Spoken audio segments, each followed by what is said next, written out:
morning, everyone. We are starting strong with me coming in late and the internet being nice and shifty on the connection here. So, hoping we have it stable. I refreshed a couple things. Nothing can ever go smoothly. Nothing can ever go smoothly. Although I will admit, me being late is 100% my own fault. I'm just moving slow this morning, but the internet, not my fault. Although it looks like we've straightened that one out. It looked like that was just the VPN being dumb. So we're gonna go ahead and I'll let people steal my identity today. So that's fun. But you know, it is what it is. So hopefully everyone's morning is going a bit more smoothly than mine. I don't know. That's what a Monday. It sounds like someone's got a case of the Mondays. Am I right? My computer is a case of the Mondays. That's why it's being stubborn and dumb and slow and butthole to me. Anyways, we're gonna start the day with some writing, as we do. I don't know, man. I just want to get to it. I'm gonna bring us over here. Let's get ourselves over to our writing thing. Let's warm up. I want to make some more runes. I want to keep working on that. I love that project. Y'all know I love that project. We're redoing. We finished Abjuration a little while ago, and we're redoing a bunch of this stuff. I already have a bunch of them done for Conjuration. But we're redoing them because I did them a long time ago. Where am I? What's happening? There we go. Conjuration. We're redoing it because the last time I worked on these was with an older approach to it than what I use these days, and I like my current one these days. That's why I switched to it. So we're just working on rewriting them all in that format, and I am much happier doing that. So that's what we're gonna do. I apologize if I'm tired and sarcastic. It's one of those days today. It's a tired, sarcastic kind of day today.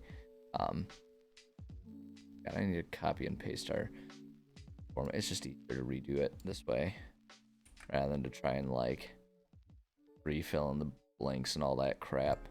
We're gonna start with Entangle, but we gotta get our thing going here. Always a bit tired and sarcastic. God, if that's not the story of my life, man, I'll tell you what. Good lord. That's why I'm always saying on stream, I know I sound like a sarcastic asshole when I say that, but I'm being sincere. It's because I can't turn it off. It's become my default. I never stopped after middle school. You know how middle schoolers, that's when they first learn what sarcasm is, but they don't understand the nuance of when to properly use it, so just everything is sarcastic. My emotions recovered from that, but my voice didn't. So I'm just sort of perpetually jaded. At least I sound that way. Anyway. I'm in a mood.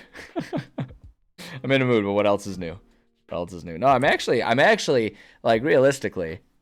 realistically, I'm actually in a really good, inspired mood. I went to so in my town, they had this it wasn't just an exhibit, it was like an experience type of thing, because everything has to be an experience nowadays, jaded and all that. But it was a Van Gogh exhibit / experience where it was it wasn't just a gallery of Van Gogh paintings, though there was a gallery there, and there was just beautiful artwork the whole way through. But they did these they turned it into this, as I say, an experience, and it included this VR tour of the town that he lived in when he did most of his paintings. So it's you would walk around the town, and then it would pause and it would turn one of the views into the painting that he did. It was really cool. And just Van Gogh was a really fascinating and tragic individual in a lot of ways. But it was super inspiring to me, and I'm feeling super stoked to hold on. Wait a second. I think there's a delay in my camera because I saw my computer hitch up. But at any rate, it was super inspiring to me, and just made me really want to make things. So I'm actually really stoked to be sitting here writing, despite my habitual sarcastic asshole demeanor. Just, I can't change who I am. I can only learn to work with it. I reset the camera. All right, we're good. Character provided as a cowboy. A reincarnation. That's beautiful. That's a beautiful thing right there. What in reincarnation? I love it. I love it.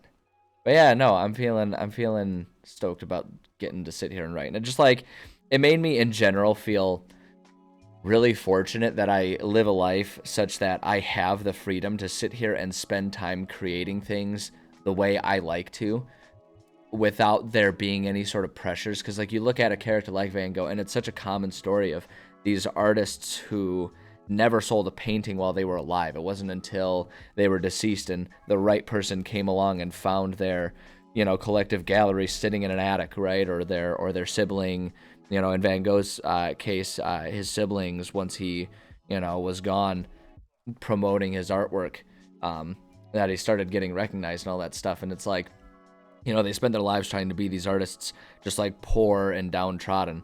And here I am in a situation where I'm far less talented than these people, and yet there are still people who are aware of the things that I create, and are interested in what I create. And on top of that, I have the means to sit here and do it without having to be a starving artist, right? Well, I do like my writing and all that kind of stuff. So it's like, it just, I don't know, made me feel pretty thankful for the benefits that I have in my life going forward. As imperfect as life is right now, the fact is on a historic scale, I got it pretty damn good, and I'm thankful for that, and I'm just happy I get to sit here and make things. So, now you all get to sit here and suffer through me making things, or you can leave too. That's yeah, y'all don't have to be nice. So it's like, if I'm making stupid stuff, then get out of here. It's true. There are a million people that are more creative than me, but you don't get good at being creative by refusing to do it when you're still bad, right? It's like, what's the saying? The greats weren't great because they could do it at like when they were born. The greats were great because they just kept doing it, right? Like it's time and effort that makes someone great at something, and we tend to not think about that because we only start recognizing someone who is great at creating or whatever they're great at. We only recognize them being great at it when we see the final product of them doing it, right? It's like we only recognize that Monet was a fabulous artist because we see the final products, like the culmination of Monet's entire life's work. When it's like, how many shit paintings do you suppose Monet produced, right? How many shit paintings?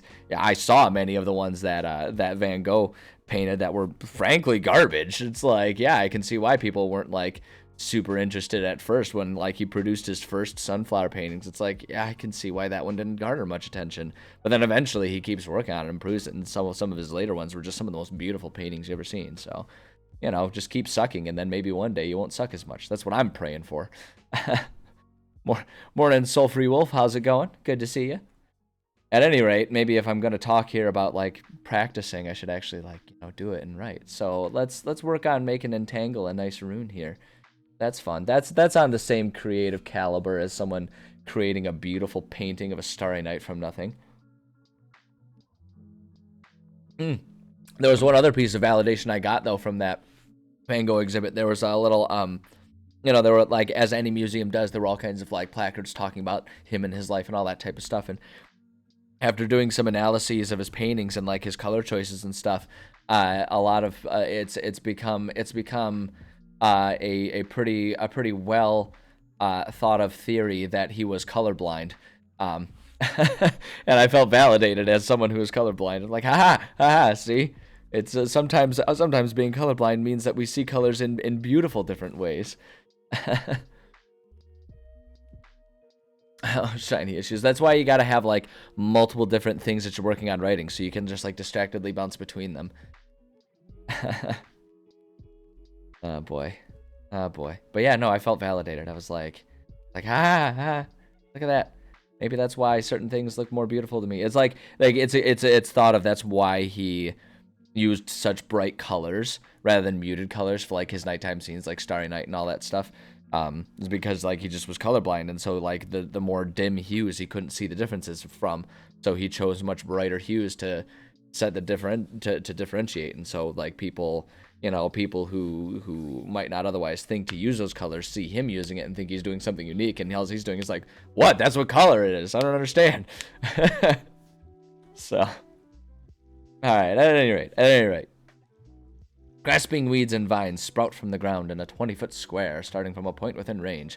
For the duration, these plants turn the ground in the area into difficult terrain. Okay, so here's what my thought is immediately for this. If we want to turn this into an item, I feel like it's got to be an item that's worn, and my thought is that if you stand still, like you want to put it on shoes or something like that, because if the item is placed and stands still on the ground, vines start to grow from the item.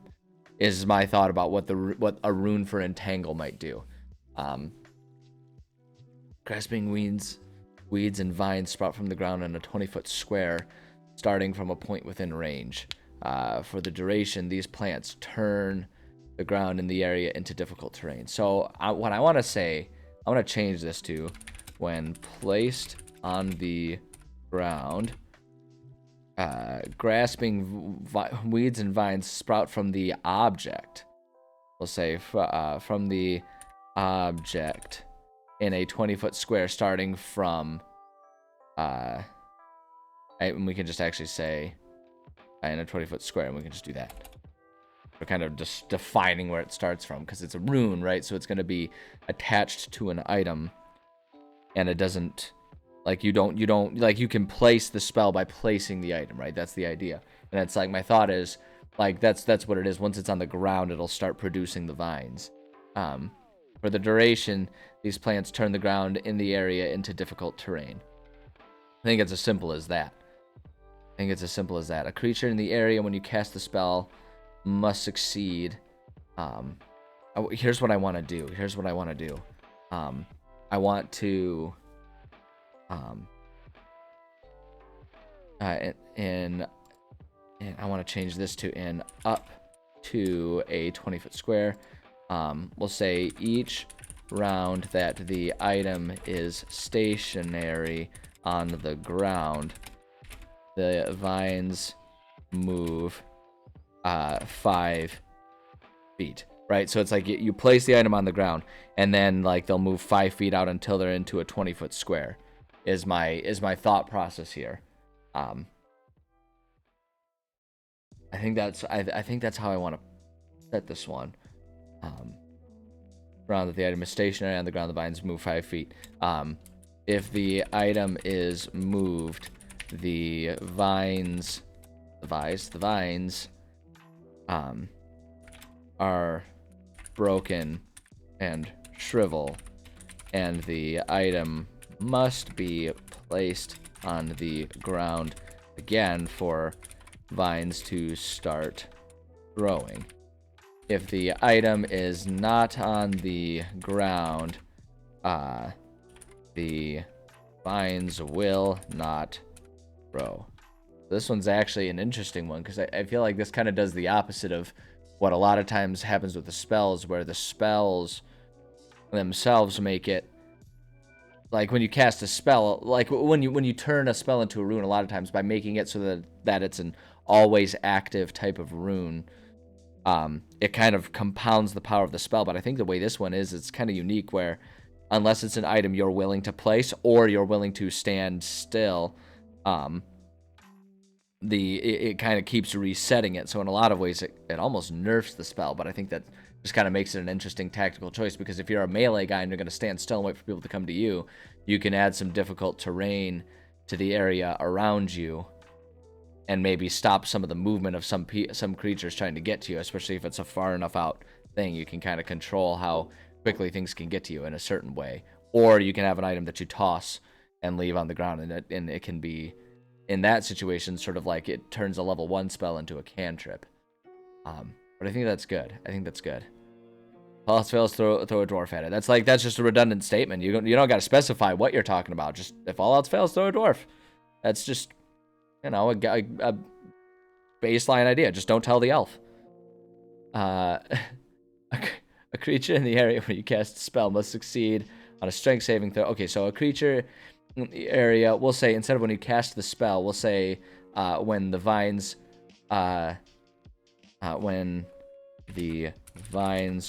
grow and enter it, must succeed on a strength saving throw or be restrained by the entangling plants until, we'll say, until the item is moved. A creature restrained by the plants can use its action to make a strength check against your spell save. Instead of spell save DC, it's going to be spell check. We'll just say of DC, and we're going to set this to 11 because it's just going to be a level 1 spell imbibement. And if anyone wants it to be a higher DC, they can imbibe it at a higher difficulty. We can add a higher difficulty. Go to action for the twins. Yep, there you go. On success, it frees itself. Yeah. Yeah. I think that's... On a success, it frees itself. I'm just going to decide if I want it to... Because sometimes with these things, I'll also make it so that they're resistant to the effect, but I think in this situation, that's not really relevant. On a success, it frees itself, and it's just there. If you stay there, the vines may grasp again. That can happen. And then we've already kind of handled that and adjusted that one for it being a rune rather than a spell. So I think that's good. I think that's good how it is. I'm content with that. Yeah.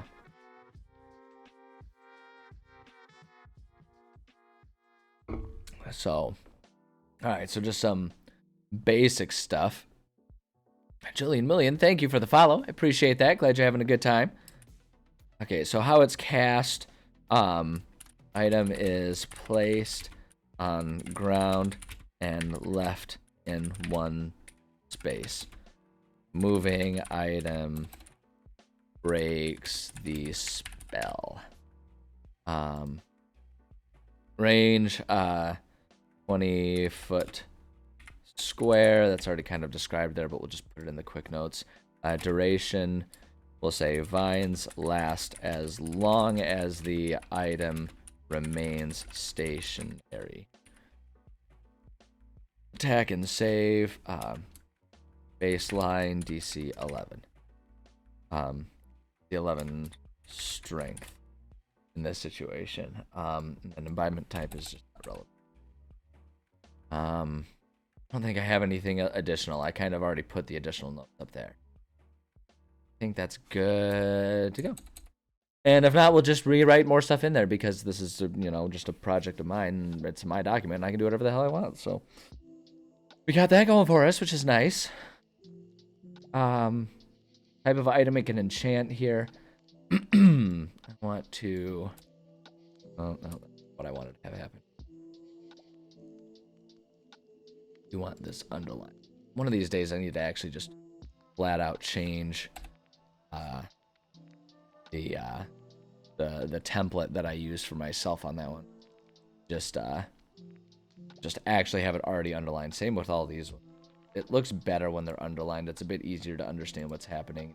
See that these are like, I don't know, when you underline something like this, you can see that these are recurring ideas that are sort of more premeditated things as opposed to singular one-off bullet points and all that kind of stuff. So I think, yeah, one of these days I'll just actually update the document to reflect that, but I'm not going to do it right now because I'm being lazy and I'm working on other stuff. Oh, thank you. Yeah, it's just a fun little project of turning spells into runes so that players can have more unique magical items rather than every magical item just being, one of the small handful placed in the rules as written, or just everything being a +2 hammer of hammering or whatever.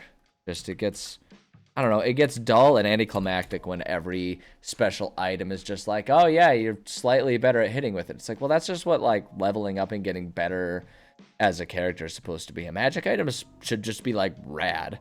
They should have unique, fun, special properties. Like, why do spellcasters get to have all the fun?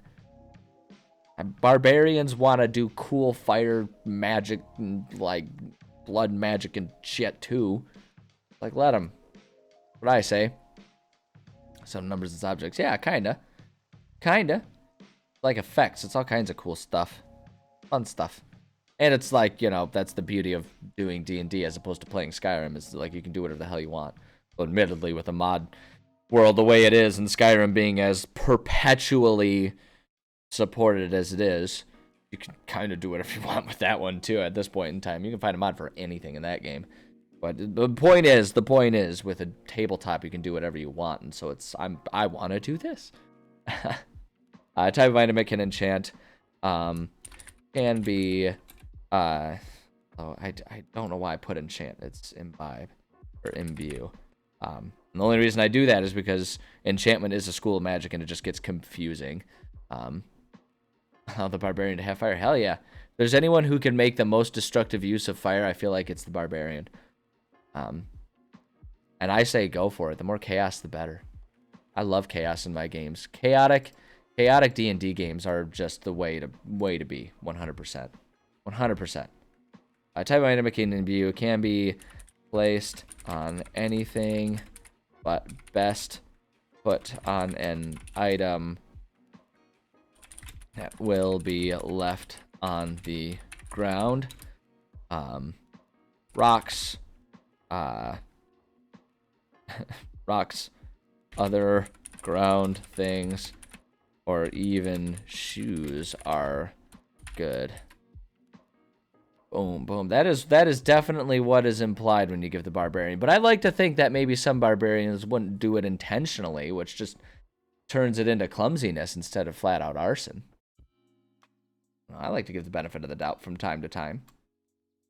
I want to underline all of these because I think it'll make it look prettier. And if there's one thing that's important, it's everything looking pretty. Don't even act like that's not true.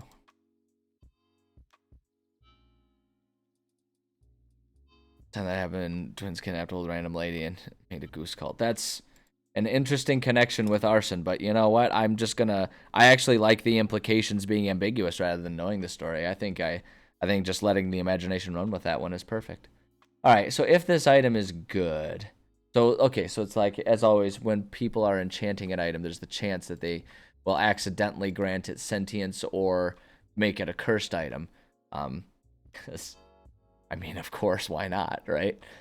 So if it's sentient and if it's good, so it's always, if it's good, it does something extra that's beneficial for the owner. If it's evil, it does something extra that's bad to the targets.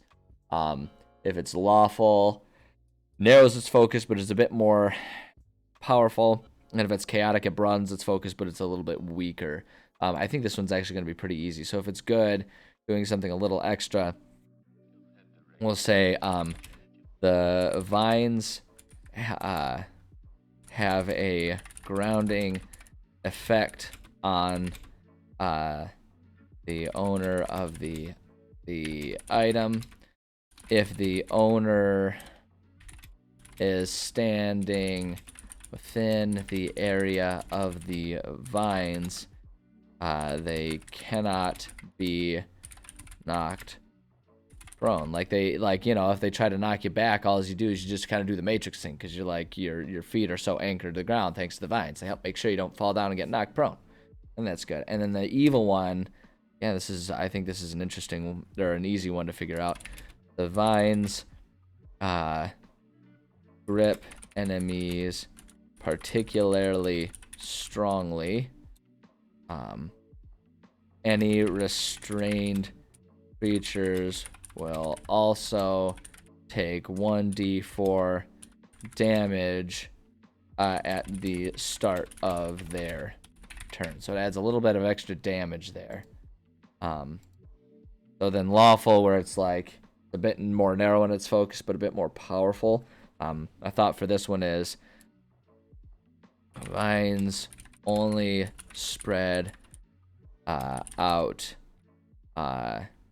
in up to a 10-foot square, but the DC But we'll say, but strength saves to break free are a baseline. Baseline of DC. We'll set that one up to like 15. We'll make it particularly strong because the idea is like if you imbue it at a higher level, that DC increases by 1 for each level because the baseline is 10 plus the spell level. So a level 1 spell be 11, level 15 spell would be 15. Used to be so on and so forth. So this sets it up to a baseline of a level 5, and it just kind of keeps going up rather than being a baseline level 1. So that just makes it a lot more powerful early on. And then chaotic, my thought is the vines spread up to a 30 foot square. Let's say 30-foot square, but anyone but restrained creatures can make save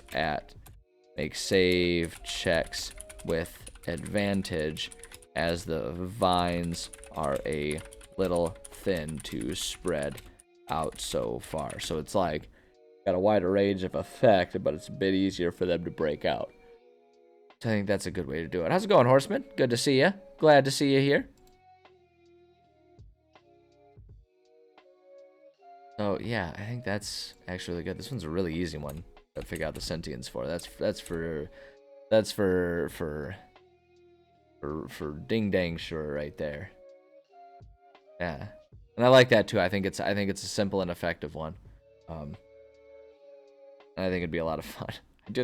I really think it would be a lot of fun. I still need to do the example item. I kind of like the idea of entangling shoes, where it's like you have shoes that just vines sprout out from your shoes when you stand still. Because I think that'd be a really fun role-playing thing too. Like you're just walking around town, and every time you're like stopping to talk with a shopkeeper, suddenly vines start spreading out, and everyone's like, what's going on here? What's up with this thing? With this situation with the vines?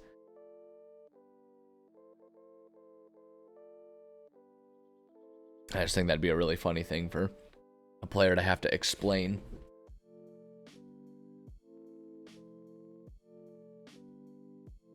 We have entered the season of me being cold always, every day, forever. And I'm not gonna make it through winter. I just know I'm not. But we'll still try with the electric blanket. It does feel good to have the cozy electric blanket. Boots of blinding speed, hell yeah. I don't know, fast as fuck, we can't see anything, hell yeah. I love goofy stuff like that. I just think that stuff is excellent. I'm gonna do that right now, actually, now that I'm thinking about it. I'm just gonna example, we're gonna say entangling shoes. So entangling shoes.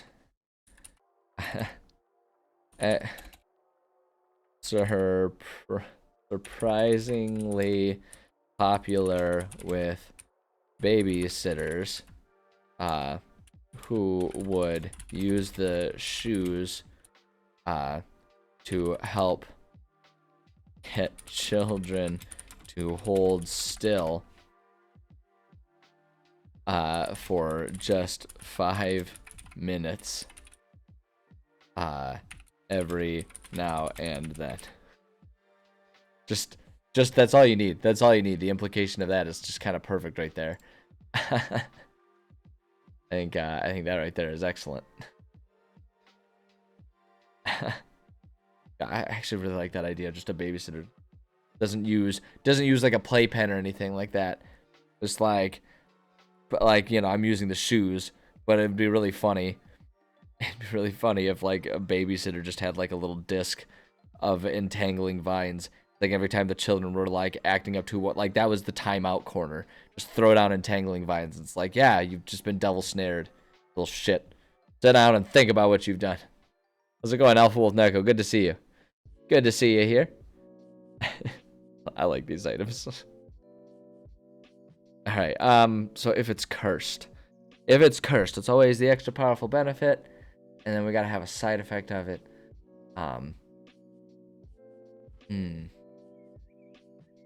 would be a good benefit.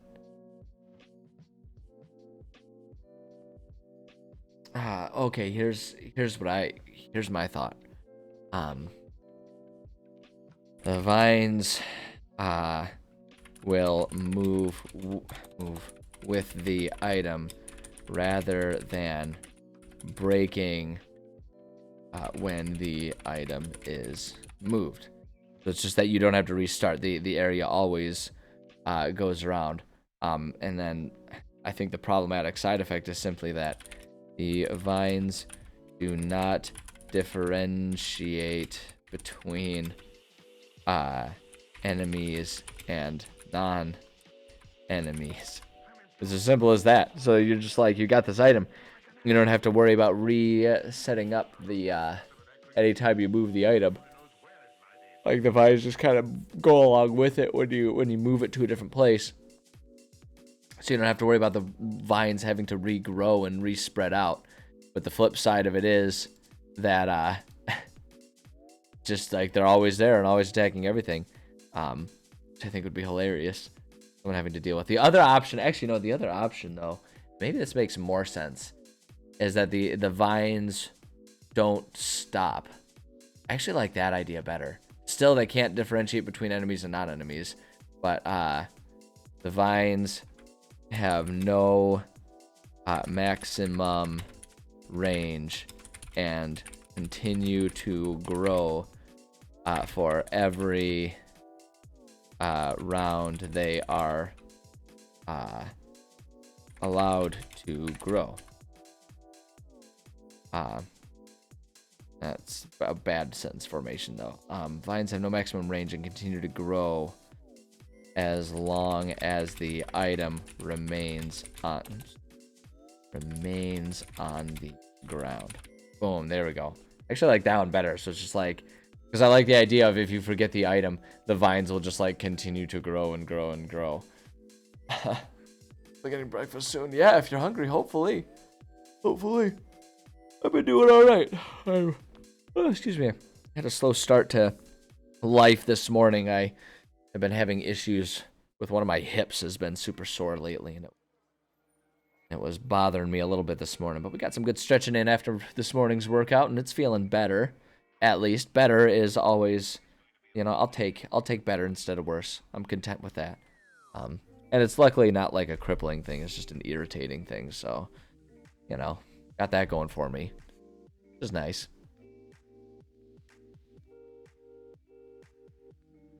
Okay. Let's see here. So, item must be removed magically,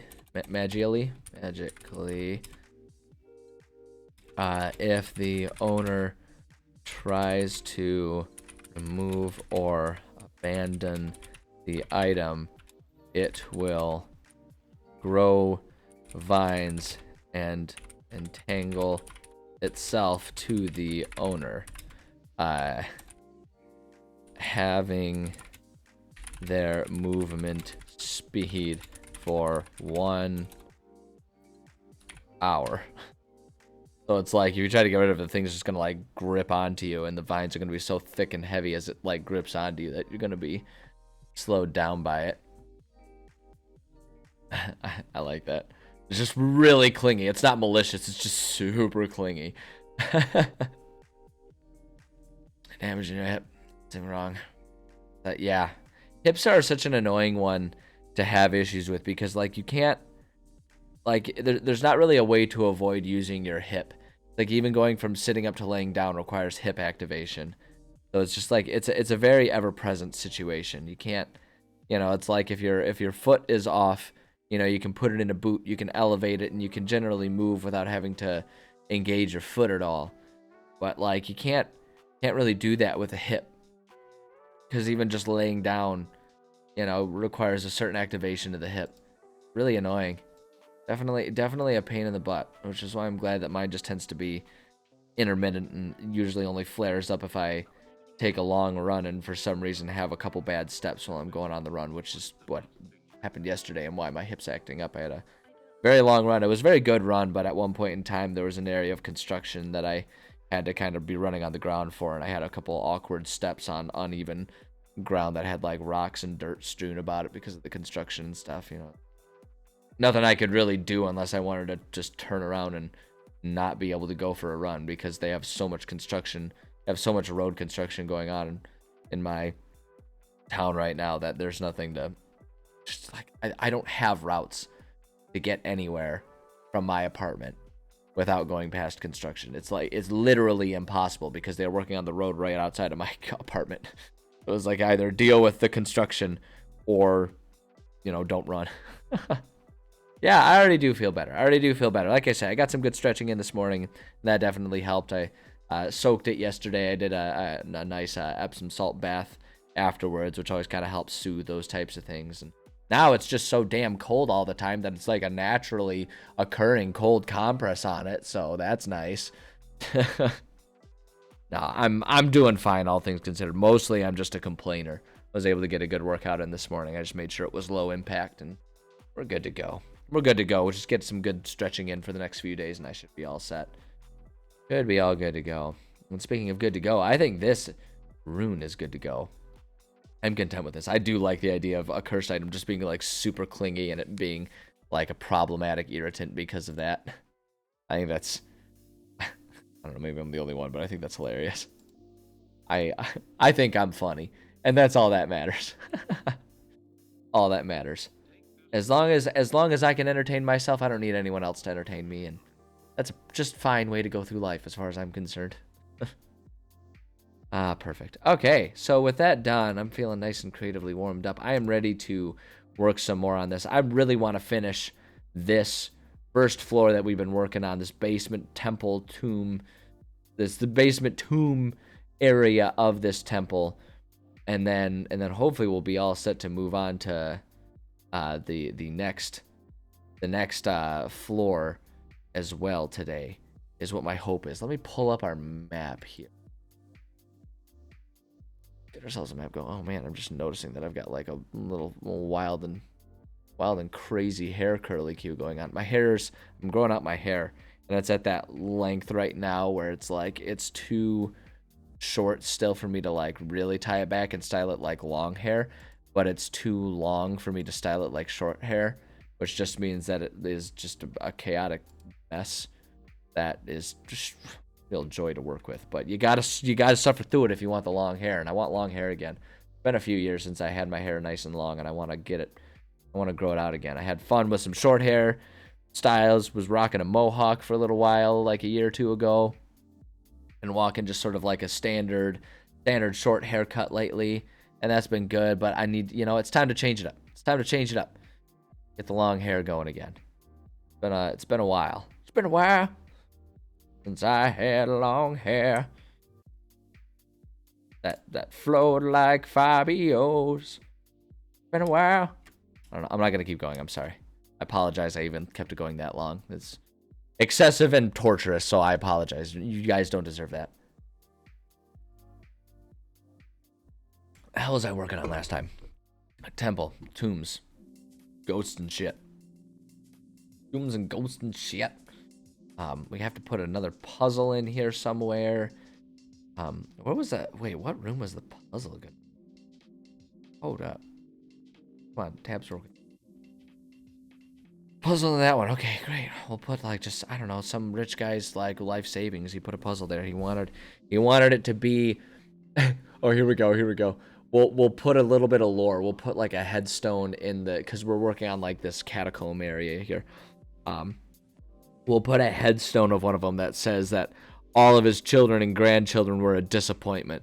So he hid his entire life savings in his tomb with him, and only the people who can solve the puzzle of the tomb can have access, and that's the heir to his fortune. And we'll just have it be like, I think it'd be really funny if it was like some sort of like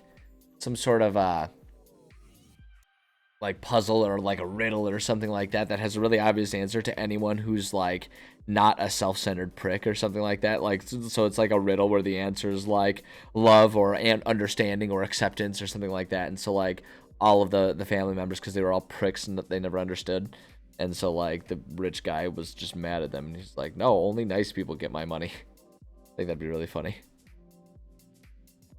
About whether or not a hot dog was a sandwich. It's you know, I feel like there's not an argument to be had there. I think it absolutely classifies as a sandwich. I just think you're weird if you say so. It is. It's meat between two pieces of bread. I don't know if we can count a sub as a sandwich, then I think a hot dog counts as a sandwich. It's just weird to call it that. It's just, you know, it's one of those things where it's like, you know, that things can be defined one way, but calling that just isn't how language is used. I don't know. It's a good conversation, though. I think it's an important one to get to the bottom of, just so that way people can shut the fuck up about it. No, I'm just kidding. Nah, I'm just kidding. I have fun with silly little arguments like that. They're some of my favorite things to rant about, just like really dumb, silly, pointless arguments. Good thing. Those are good times. Those are good times. What was it? Room 8 that we're on? Yeah, room 8. It just needs to have a medium battle. Okay, so the interaction here is going to be a medium battle. Let's go ahead. Set that up. Medium battle. And then a medium battle is worth what on this floor? 13. Oh, that's right. It's like 1350 to 1400. So between 13 and 14. What did we do for our last medium battle? We did 3 of the Pack Lords. Makes a lot of sense. Which puts it pretty much smack on. We can do 7 of the Spectres, though. I think that would work. That brings us up to 1400. That's not too bad. Yeah, let's do 7 Spectres. But seven Spectre. I don't know if I can cleverly combine those two words. I was gonna try to sphincters. There it is. There it is. We got there. There.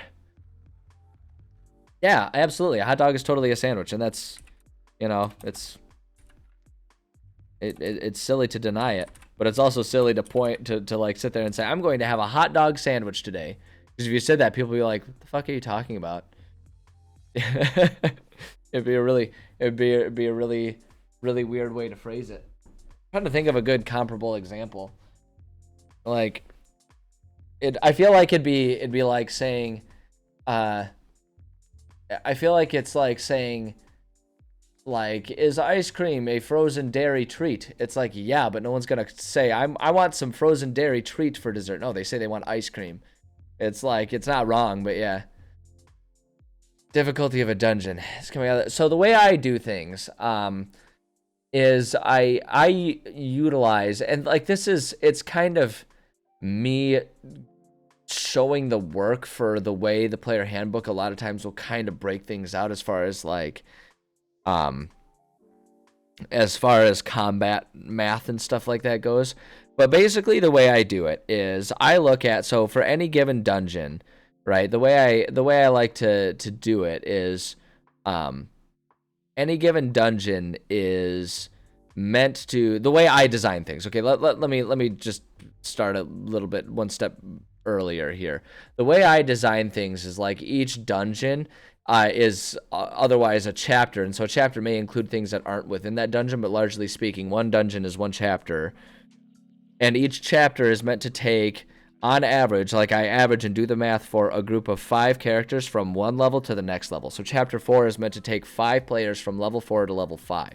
So what I do is I add up all the experience points necessary to take people from that level up.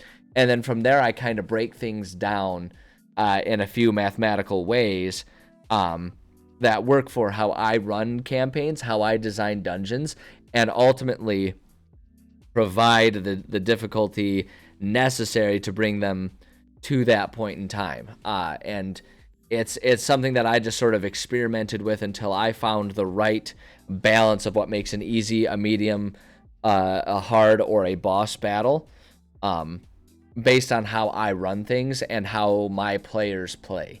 So the way I do it isn't necessarily going to be good for everyone, but that's how I do it. And basically the concept is, so with chapter 4, I wanted that I always do, it gets so convoluted. it gets so convoluted the way I do my math, and it's ridiculous, but it works for me. And if you want me to, I can go through the math. It'll just be like a half-hour explanation, and people are going to look at it and be like, what the fuck are you talking about, you crazy person? But I swear to God, it works for me. But I basically just break it down so that, like, an easy battle is so many parts of that experience points needed total. A medium battle is a little bit more of those experience points. A hard battle is even more, and a boss battle is worth the most amount of points of any battle needed to take them there. But it's all designed around one dungeon being able to take players from like one level to the next level, plus some extra experience points. So things are maybe a little bit easier, plus some extra experience points to make sure that if they bypass rooms or don't get to everything, they can still reach their level up. So so if you want me to, I can go through the math. I'm happy to do it. It's a long and convoluted process that may be more confusing because it just makes sense in my weird brain. But I guess the flip side is what I usually end up with isn't that far from if you go on D&D Beyond or if you use like Kobold Fight Club,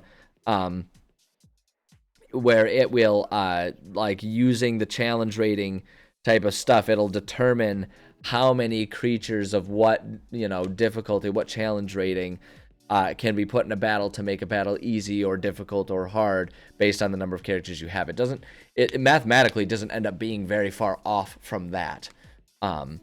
Which, you know, I guess is just kind of proof of concept of my way and the challenge rating way. But the flip side of it is people criticize challenge rating all the time because I think that's perfectly valid because it depends on how you run your campaigns and all that kind of stuff. So, and pizza's pie, but you don't melt ice cream on top of it. I'd try anything once. I don't know if I'd melt the ice cream though. If I'm doing that, I'd probably just take some cold pizza and just like scoop an ice cream on it and say like, let's see how this goes. I don't know. I had a buddy who swore because you know how it's a thing to put ranch dressing on a pizza, right? That's a thing that people do. I had a buddy who he didn't put ranch dressing on his pizza. He put Caesar dressing on his pizza, and I'm pretty sure he started doing that because he misunderstood what people were doing and thought they were doing Caesar dressing instead of ranch and just doubled down because he was too embarrassed to admit that he made a mistake. But that's what he did. Did it for years. He probably still does. I don't know. I haven't talked to him in a while. He's a friend in college and it's been a minute, but yeah. That's honey mustard on a spaghetti. Like with spaghetti sauce or just like spaghetti noodles with honey mustard on it? Because those are two different things. I could see just like pasta with honey mustard on it. I feel like pasta and rice are two things that they serve as with spaghetti sauce. Okay, that's a choice. I'm not gonna knock it because I can't even conceptualize how that would taste. So I can't say whether or not I think that would be acceptable or not. I've never heard of it before though, so I will at least say that. It seems like it's a stretch as far as conventional preferences would be. But you'll knock it. That's fair. Yeah, I've never tried it, so I can't talk smack about it. But like without the spaghetti sauce, I would say like go for it because like pasta, bread, and rice, I think all those things can be like really good vessels for just like whatever type of sauce you want. I mean, maybe avoiding the elf style putting like chocolate sauce on it. But like you can, like I do it all the time where I'll just like cook up some rice and then I'll just put a bit of whatever sauce sounds like it would be tasty to me at the time. So it's like sometimes it's sriracha, sometimes it's barbecue, whatever. You can put that on rice and it's just like the rice is just a vessel for enjoying this flavor of the sauce. But yeah, with spaghetti sauce on it, that's it's a choice.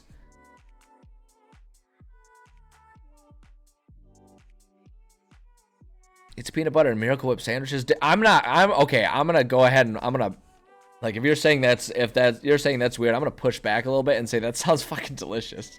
I'd eat the shit out of that. Are you kidding me? Especially if it's like Wonder Bread. That stuff's more sugar than it is bread anyway. I'd go for that. Just call it dessert.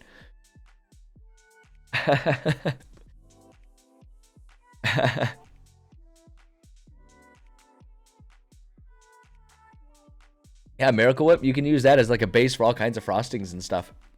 Like, Miracle Whip's fine. Peanut Butter's great. While you're DMing, if you're 75% through a dungeon, XP is still throw at the players. Just throw at them last 25%. No, so I plan everything out ahead. And so all of the rooms will have a certain amount so that if they clear out every room, they will get as much experience points as they need throughout it. So it's not a matter of me being like, oh shoot, they still need 10,000 experience points. Here comes an impossible battle. It's a matter of planning ahead.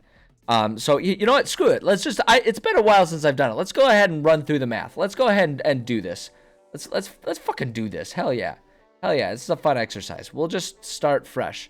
We're just gonna come down here with a fresh little thing. Let's just do it, and we'll just delete it afterwards.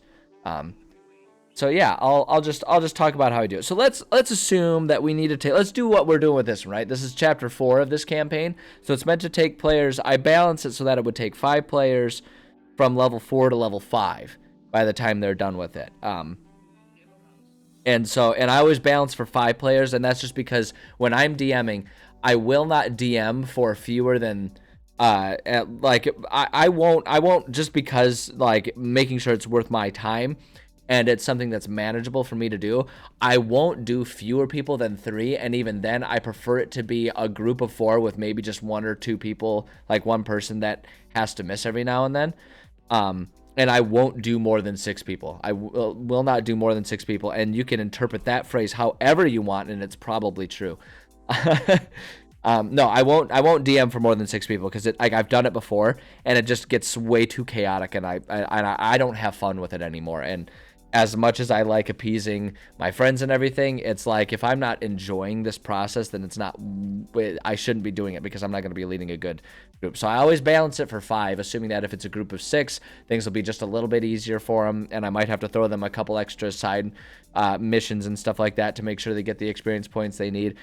Or if there's only 4 people, it'll be a little more difficult, but they can probably still handle it. You know, that kind of concept is how I do it. So I always balance for 5 characters. So, and we can just actually kind of cheat. Let's just start fresh. Let's just start from the very beginning. So we're working with a group of 5 that we needed to take them from level 4 to level 5. So let's just do D&D level up 5e. I've already looked it up because I need to have too many people bored waiting for their turn. Yeah, and like that's absolutely it. And the more bored they get, the more like chaotic, stupid stuff they start doing because they're just trying to find ways to spice it up because they feel bored.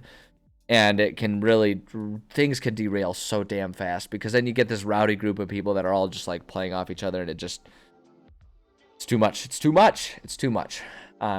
Okay, so character. So a character needs to reach level 5. They need 6,500 experience points, right?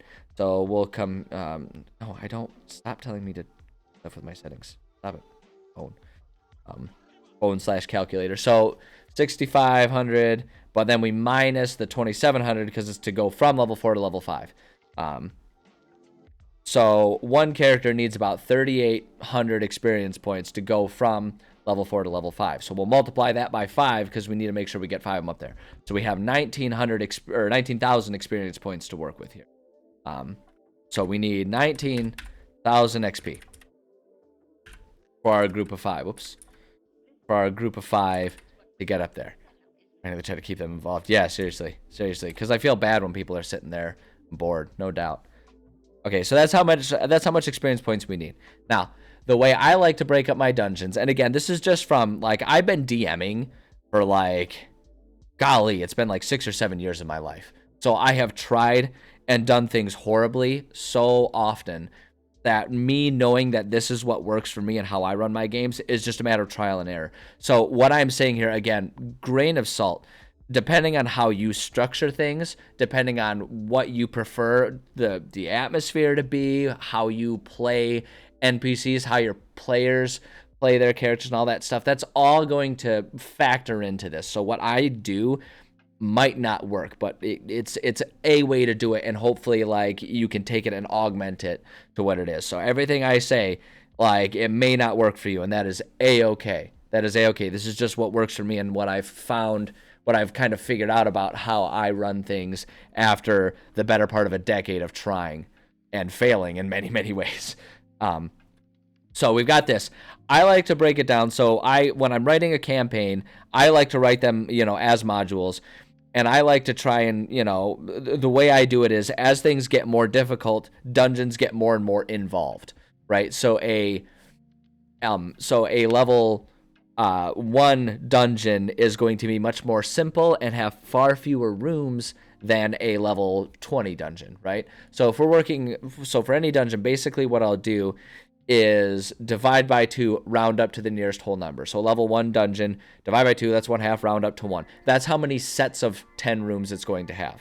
Okay, so level 4, going from level 4 to level 5, right? 4 divided by 2, rounded up, that's 2. So it's going to have 2 sets of 10 rooms. And that's different than it just being 20 rooms, and you'll see why. So we've got 2 sets of 10 rooms. Now what I'll do is, because there's 2 sets of rooms, I want one of them to be more difficult than the other one. So that way, as they're going through the dungeon, things are ramping up and the dungeon is getting more and more difficult as they go. The earlier part of the dungeon is going to be a lot easier, and that's going to be encountered with them earlier in this level, and that's meant for them to have an easier time killing things and experimenting with their new abilities and their newfound activities and stuff like that they, that they want to have. So they can experiment with those and play around with those without it being necessarily a dire thing. So the way I math that out is we've got 2 floors. The first floor is worth 1. The second floor is worth 2. So we have 3 parts total. And so you take your 19,000, divide that by 3. So 19,000 divided by 3, which is going to be 6,333 or 6,333.333 blah, blah, blah, blah, blah, Leroy Jenkins. Right? Repeating, of course. So our first floor from here, floor 1, is going to be worth 1 part of that. So it's going to be worth 6333 XP, and we'll just leave it there because even that is more subdivided than we really need it to be, because everything's gonna round up to 50, but that's fine. So for level 20s, you run 10 cents of 10 rooms dungeon. Absolutely. Absolutely. Because at level 20, at that point in time, you're absolutely at end game. They're going to get a mega dungeon, and they're going to earn that fucking conclusion right there. Because the other thing, too, is in those early levels, they're going to just blaze through those early ones. Because of the way it subdivides, it's going to get easier and easier. And I do that on purpose, because what the fuck is the point of getting to level 20 if you don't get to feel like a goddamn god at some point in time, right? So that's, like, it's very purposeful in how it's how I like to do my dungeons. So this might not work for everyone else, but it's how I like to do things. So at any rate, so then floor 2 is going to have 2 parts. So it's that 6333 times 2, which is mental math. That's going to be 12. Hold on, 6. That's 12. That's 33. So 1866, right? I'm going to double check that, but I think that's what it is mental math wise. Times 2. Oh no, it's 1266 because I'm stupid and it's the decimal figures. Okay, yeah, whatever. Anyway, see, this is why we double check things and why we don't trust my brain to get it right. So 1266 or 12,666 XP. So the first floor is going to have that much XP. Second floor is going to have that much XP, right? And again, this one is obviously a whole lot easier, and I want it that way. I want them to be able to kind of just like storm through that area and feel like absolute gods because they have new toys that they're trying to play with. I don't want it to be a dire situation while they're trying to understand new powers and new abilities and how to balance their new stuff that they just have. I like doing it that way on purpose. Now, a side note, this campaign that I'm doing right now, you'll notice when I'm doing these, that XP level is going to be higher. The reason I did that is because, like, I'm writing this one for my current group who actively expressed to me that they like when combats are even more deadly. They like it to be like a dire situation as they're trying to combat their way through there, because they like the challenge of trying to figure out how to get around like even more insurmountable odds. So I basically added like another, I can't remember exactly what it was, but it was like another like 25 to 50% worth of experience points, but still only broke it down into the same partition. So everything has like an extra 25% experience points, so an extra 25% difficulty. So if you notice a discrepancy, that's why, and that's just specifically for what this group wanted. This is my baseline approach to it. So these floors all have it broken down like this. Now, we further subdivide. We're not done yet, right? So this is how many experience points we have to work with. It's just like a roughie. Yeah, they do. Yeah, they do. Sorry, what are we? We're talking about D&D still, right? Yeah, sorry. So within within each floor, I like to include the difficult battles. Like I include a plethora of battles within my dungeons. And it's not necessarily that they have to kill all these things.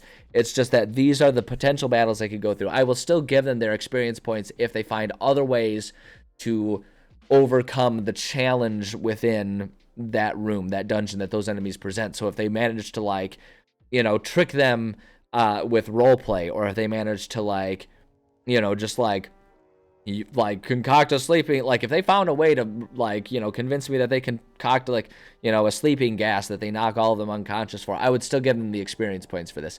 It's just that this is how I break down the experience points present in there, so that way we can have different levels of challenge within each floor.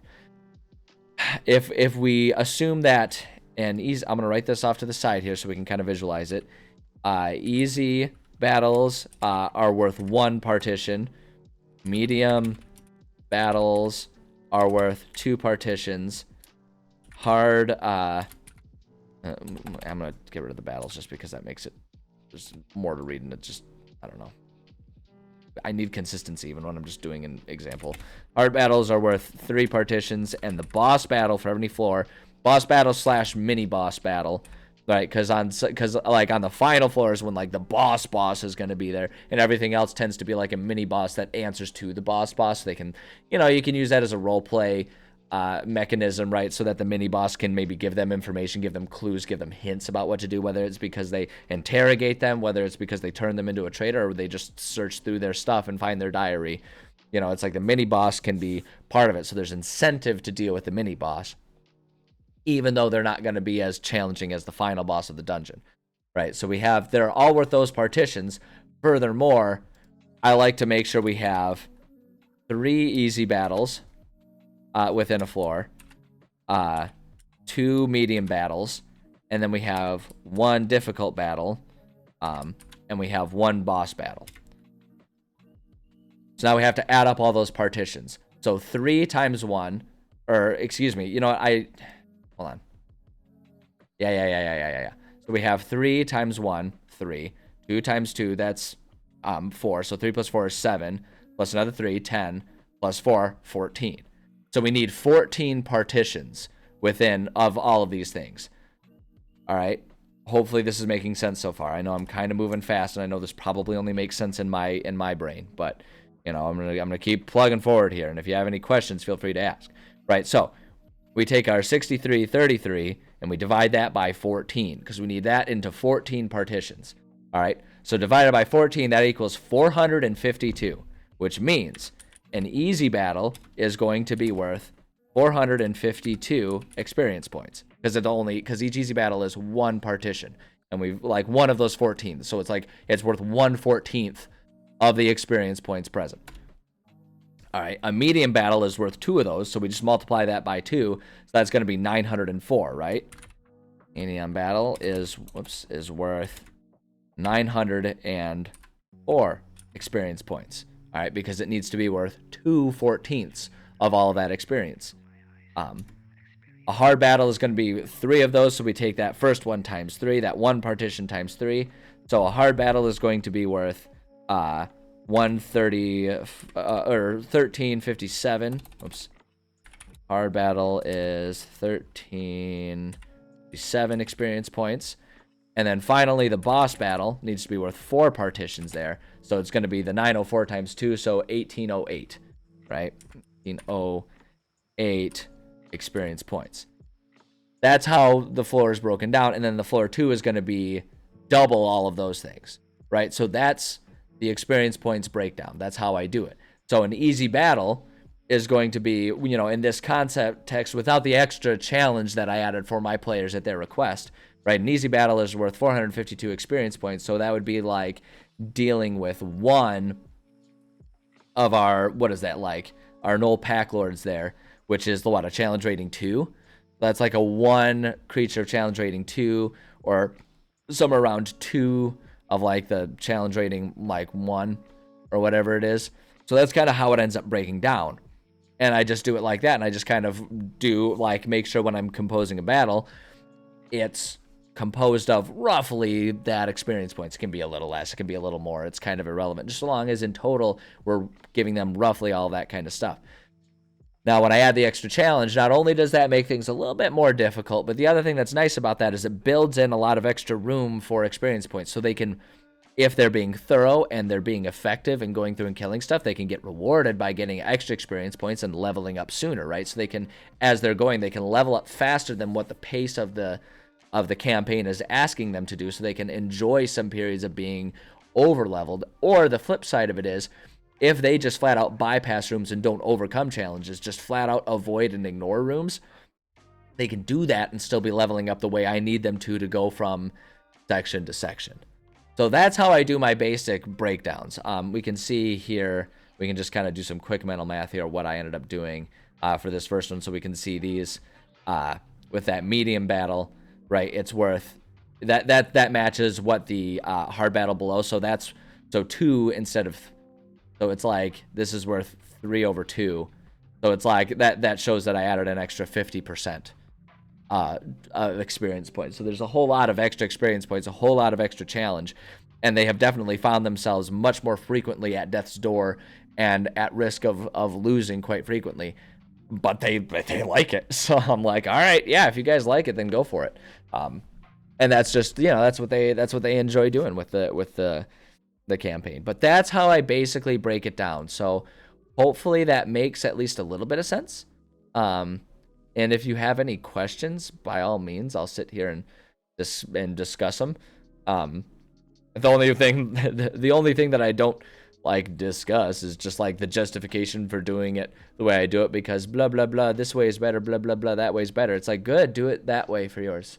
Those are the only questions that I just like, as far as my methodology goes, that I don't like. Because the thing, like I say, because it's like, this is the way I do it for my games. I know how I structure my games. I know how I like to write things. I know what kind of space I need in a dungeon to put in the story beats that I need to pace the story the way I like to. Because like doing the 10-room dungeons, a lot of people would never entertain the idea of doing that many rooms in a dungeon, right? But for me, I need that much space if I'm going to have the room that I need to present the story beats that I'm trying to present to my players, and make rooms the way it is. And the other thing about it too is the flip side of it is those rooms can be pretty loose, right? So it's like in this one, it's pretty clear that we have like 10 definitive rooms, right? But if I open up, hold on, let me open up the main floor of this one. This is the same dungeon, so that's like floor 1, and this is floor 2 of this dungeon. See, we've got a lot of our rooms are just sections of this open graveyard. So in reality, 8 and 9 are going to have a lot more difficult combat, because there's going to be multiple battles that could potentially merge together. And that's part of the challenge, is them figuring out, you know, if they want to, how do they isolate some of these enemies so they only have to take out a certain number at a time, right? So it's like the 10 rooms is a loose fit, but that's how I kind of math out and think to myself conceptually, okay, where do I post, you know, more or less guards for the sake of balancing the combat, right? So it's like, if this one needs to have an easier combat, I'll do maybe 2 of the easier enemies, or if this one needs to have harder, maybe in this larger area there's 3 or 4 enemies. Or if it's the reverse way, right, that this way needs to have more difficulty than that one, maybe this one just has tougher enemies that are present, whereas this one has simpler enemies. So that there are different ways to find those balances, but that's how I set up my sort of benchmarks to know what I need to do. So good, I'm glad that was helpful. It took me many years of effort, many different attempts at building and writing a campaign to find that system and kind of land on it and know that works for me. And the thing is I still oftentimes have doubts about it, and there are still times when this methodology results in things being a little too easy, or a little too difficult. Like I know somewhere around here, like somewhere around these levels here, things kind of like, it doesn't take more experience to get to the next level from the previous level. And so, yeah, so from right here, from like 16 to 17, right? So from 15 to 16, we need 30,000. From 16 to 17, we need 30,000. From 17 to 18, we end up needing 40,000, right? So these two ones, it ends up with level 16 being a little bit easier because the rules as written, it takes the same amount of effort to go from 15 to 16 as it does 16 to 17. So that makes 15 a little bit more difficult and 16 a little bit easier. But honestly, I don't mind that for two reasons. One, I'm aware of that, so I can just throw in more challenge if I need to. And two, I'm not opposed to letting players feel overpowered from time to time, right? My players like to have that challenge. They really like the fact that they need to think a bit more tactically, that they have to be a bit more focused, and that things are a bit more dire. They like the way that changes the setting and the atmosphere of the game. So it's not really an issue, but the flip side of it is I do like them to feel like they have some situations where they're like, oh yeah, we're getting pretty good at this whole fighting a war thing, right? It's like you want them to have that. So I don't really mind that there are some levels that end up being easier than others when you do it this way. I think it's kind of nice, and it kind of helps make things feel a bit more organic in the flow rather than it constantly being a difficulty, or constantly being a high difficulty situation. Because like I say, there's this tendency with, like, as enemies are scaling with players as they level up, there's this tendency for the game to always just feel hard. And you want that, but at the same time, if things are always hard and you never get the chance to feel like you're really in charge or you're the boss of the situation, then it's gonna start resulting in this feeling of like it's not exciting to level up anymore because you know that it's not going to give you an advantage, right? Like, it kind of gives you some more skills and stuff to work with, sure, but the excitement of that wears off pretty quick once you've used them a few times and they become mundane, right? So it's like, how do you add this excitement and help your characters feel like they're actually getting more powerful? You know, your players feel like they're actually getting better and that it's worthwhile trying to improve their characters. And I find that the best way to do that is to let them have some easy areas. Let them have some areas where they are just like powerful. That's why I also like them. I like this extra XP that I've been adding in this one, because it has been giving them the chance to like level up early if they want to. So it's like, you know, they might get to a point and like that kind of helps simulate, because I designed a dungeon to have like a specific set of enemies the way I do it, rather than just kind of willy-nilly throwing in things based on the challenge rating. I'll reskin things so that they all fit a certain theme. The fun part about them leveling up mid-dungeon or something like that is if they find a way to sort of take a rest there so they can get their level up, then suddenly they're a lot better at handling them. It's almost like they're learning better how to handle the dangers of that dungeon, right? And it kind of adds a fun little story beat dynamic of like, oh yeah, they're starting to get the hang of this and they understand it. So I'm never enjoying how OP are compared to where you're from. Yeah, exactly. Like, I notice that with video games a lot. Like, games that don't give you a reason to go back to earlier areas, a lot of times end up feeling like, oh gosh, like, I notice, like, for me, so a really recent example and a really good example of these all the time, I feel is the FromSoft Dark Souls and most recently Elden Ring. Now, the caveat to this is I loved Elden Ring. I put so many hours into that game. Like, in the course of when it came out, I've put over 100 hours into that game, and that's a lot of hours for one game over the course of just a couple months that I played it. And I loved that game. But I will say, leveling up in that game and improving things was frustrating because everything was just a small incremental improvement, and you still always felt like you were going up against impossible odds. And in some ways, that's really fun. But if you never feel like if all of your improvements, because you're always pressing forward and you're never really given a reason to go back unless you choose to, you never get to enjoy the fact that you've leveled up. So it's like you're leveling up, but it's just a matter of constantly trying to keep up with the world. And that can be frustrating. That can be a really frustrating thing to deal with. And I know there are many times in FromSoft games where I just feel frustrated because it's like, you know, you get powered up, but then the bosses level up. They scale so heavily as you go that you never really feel like your benefits are worth anything. You just always feel like it's impossible and you're relying at least as much on luck as you are skill. And while in some ways that's really fun and it's cool that you're always like kind of pushing in the slog, for me it always begs the question, why give me stat buffs if the enemies are going to get those same stat buffs, right? You know, and it's like, that's why I like my rune system, where it's like, It's not that you get a +1 to your attack roll and it does nothing different. It's that you're getting different tools that can do different types of impacts and have different, effects on the world around you. So you get these different puzzle pieces to use, like different tools to use. And that's what makes it fun and exciting, right? If it's just that everything scales with you as you go, it's like, well, geez, just leave me at level 1.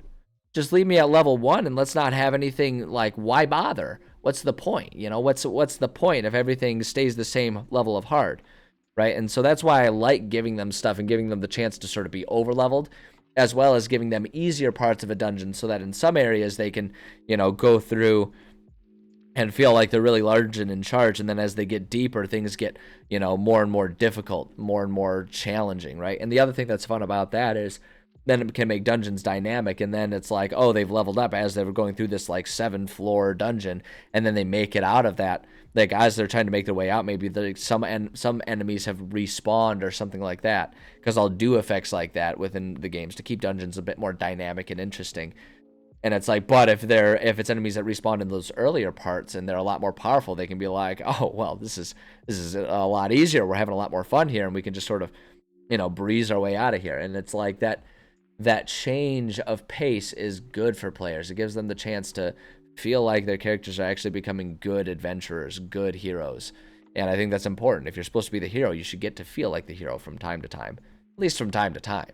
So that's where a lot of my philosophies on how I break things down comes from. Just like things I've noticed about what makes my players, like, which is also code for my friends, happier when they're playing. I want them to have a fun experience, and so I try to do, I've tried so many different things and tried experimenting, and this is the one that I've landed on, and it's not foolproof. There are times when, just the way that the math breaks down depending on where they choose to go in the dungeon first and how quickly they're going to some things, because I try to also be very firm in because I'm going through this much trouble, if they go out of order or if they go to an area that they're not ready for, they either need to figure out something else they can do or they need to figure out how to deal with that challenge. And so sometimes this does end up in areas that they're just not going to find much success, and it's going to be a slog and it's going to be tedious and characters might die, right? And so that's like the trade-off. But in general, I've found that this method works for me. It works for me and how I like to design my campaigns and how I like to write things, and it and it's a fun way for me. And the thing for me is I'm someone who finds comfort and joy in a certain level of statistical analysis, not to the point that I made a career out of it. Ugh, that would be horrible, right? Not to the point that I like paying attention to the economy. What a nightmare. But in general, when a template can be based on math, that it's just like, hey, mathematically speaking, this is the best way to do it. I like that because then it becomes a new challenge to take that mathematic framework, right? Take this framework here and use that to try and puzzle together, okay, how can I make a setting appropriate, combat series, a setting appropriate level of challenge within these confines. And it turns it into sort of like a writing world building challenge, which then just gives me some more fun to work with. So I don't know, thanks for coming to my TED Talk, I guess. Hopefully, like I say, hopefully all of that makes sense. And, like I say, I can't say it enough. This methodology will not, it's not that it might not, it will not work for every game. It depends on what your goals are as a DM, depends on what your players are interested in. It depends on how you as a DM like to run battles and stuff like that. There are a million factors that are going to change how effective this is. So always, always, always experiment. And for the love of God, if my method doesn't work, change it. Take it, change it, fold it. It's clay. You can mold it into something else. You can, if it works for you, you can put it in the kiln and use it exactly as is. Or you can shape it and mold it. Or you can throw that shit out and try your own thing. There's no wrong answers here, right? The only wrong answer is to make a game that no one is having fun playing. That's the only wrong answer.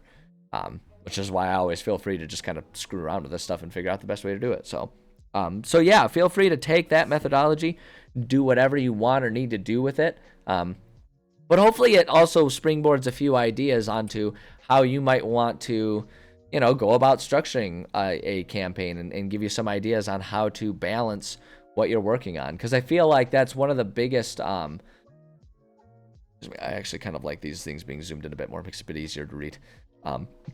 Excuse me, for me and for everyone. But yeah, hopefully that offers some inspiration, because I know one of the most daunting things as a DM can be figuring out how to balance. Like, where do you start if you don't have any idea on how to balance a combat, how to make a combat? Where on earth do you start? Right? And that can be one of the toughest things to figure out when you're like writing your own homebrew stuff, when you're trying to make your own stuff rather than using a module. I think a lot of people, just like, how do I design my world setting wise, comes a lot more naturally than how do I put in appropriate levels of challenge for players. And I know that that's difficult because I struggled with it for years. I still, like I say, sometimes this method doesn't work and I still struggle with it. So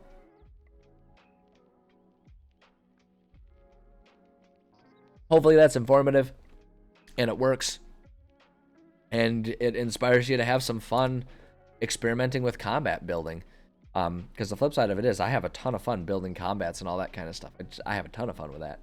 What was I going to do? I was going to do 7 specters in this room, right? Yeah, our leader. So one other thing, actually, here's one final portion of that. I have, for this floor, I have predetermined what the 4 enemies are going to be. There's like the fodder, the easy enemies, the medium enemies, the difficult enemies, and then the boss, right? In this case, since it's the first floor, it's a mini boss. The way I determine those is I look at the medium battle experience points and I say an easy, and I balance everything towards a medium battle, and I'll explain why in a second. Easy enemies should take roughly 10 of them to make a medium difficulty battle. And that's just based on the experience points. It ends up being a little different because of action economy, but as a ballpark, guesstimate, works great. So you want to try and do like 10 of them. In this situation, it's close to, it's a little different. It's more like 7 of them.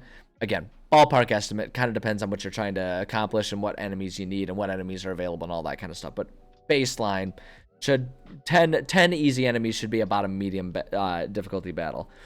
For the medium difficulty enemies, 5 medium enemies should be about a medium battle. For the leaders, 2 or 3, or the hard enemies, right, the difficult enemies, 2 or 3 of them would be a medium battle. And the boss battle, just one of them should be about a medium battle. And the reason I balance everything to a medium battle is because that way, if we're going to put in the boss enemy at the boss level difficulty thing, I want the boss to not just be the boss, but to also have minions. Because, as I mentioned, with action economy, one really difficult enemy is a lot easier than 10 not so difficult enemies because of the action economy. Because if one thing only has 1 turn, it spends then 5 turns or whatever, however many enemies are, just sitting there taking damage for every 1 turn it can do damage. So setting the boss battle to 1 boss is a medium battle, then gives me like another half of the experience points to dole out in minions that can go around. So that's kind of the final piece of the puzzle there on how I do it. But that one is even more so, do what works for you in your campaign, right? And the way you like to do it. If you like the one boss and you kind of have like, you try and do a lot more with like lair actions or giving them bonus turns and stuff like that, then do it that way, right? If that's how you like doing it. It's all about what you like to do as a DM, because you doing what you like to do as a DM is what's going to create the best experience that you can create. Trying to DM like someone else is always a worse experience than if you just do it yourself, even if you think someone else has a better methodology than you do.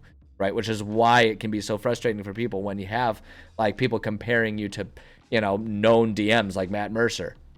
Right, that's why people give so much flack to that, because like it creates this expectation that everyone's going to DM like him, and Matt is the first one to say like, no, don't do that. DM in your own way. And so that's, a game as phenomenal as he is, anyone trying to emulate his style is going to be worse than them doing their own style, even though his style is spectacular, right? So just always keep that in mind. Modules more often than not, I'm tossing it out, but they're changing it on the fly. Yeah, absolutely. Great inspiration. I think they were out of the module. Yeah, I struggle running modules as well. And for me, it's because I feel like I can't ad lib. I can't just sort of like you say, work on the fly. Because I feel like if I try to change things on the fly to respond to what players are doing in ways that aren't scripted, I'm worried that I'm going to accidentally damage the module because I don't have the same intimate knowledge of the world and where the story is going and what other factions or whatever are doing in this world as I do if it's a homebrew world. If it's a homebrew world, I know what the players are. You know, I know what all the actors are. I know where the story is intended to go. I know what the world is like. So if players do something that throws me through a loop, I can just be like, oh, well, you know, we'll just respond in the best way we can. And I know that generally speaking, that'll change this part and this part later on, but that's not a big deal. And you can kind of respond that way. That's one of the challenges with modules. Like you say, I think modules are great inspiration. And I think modules are really good for someone who's new to DMing and doesn't do world building. I think they're also really helpful for someone who doesn't do world building. If you don't like to do world building, you can still be an excellent DM, but obviously you're going to need a world that's already built for you. So I think modules have their place, but I agree with you. I struggle with modules. They're a challenge for me, and they're not as much fun. I use them more so for inspiration. Like I was at one point in time running a Tyranny of Dragons campaign, and you can actually see it in my notes here. We go to our Atlas, or Horde of the Dragon Queen. That's the one. Yeah, Horde of the Dragon Queen. I had that all set up, and I did that where I was basically like, I inserted it into my world so I can make changes and edits as I needed to make it a bit easier to run and make it more cohesive with the way I ran things. So I absolutely use them for inspiration all the time, but I'm with you. I don't like running them, you know, straight by the books. And that's just because it doesn't work for me, you know. Case in point of find your own methodology and use your own methodology, right? Don't listen to me, don't listen to the modules, play the game how you want. It's like, hell, even for all the flack that people love to give Wizards of the Coast, and that's mostly just because people like to complain. The fact is, I think they have the best mindset about it, because in their rules, one of the first things they say is like, follow the rules or don't. It's your game. This is just a rule set that we have, and if you like to play by the rules, follow them. If you like to change things, change it. You're playing a free-form game with your friends. Make it the game that you want it to be.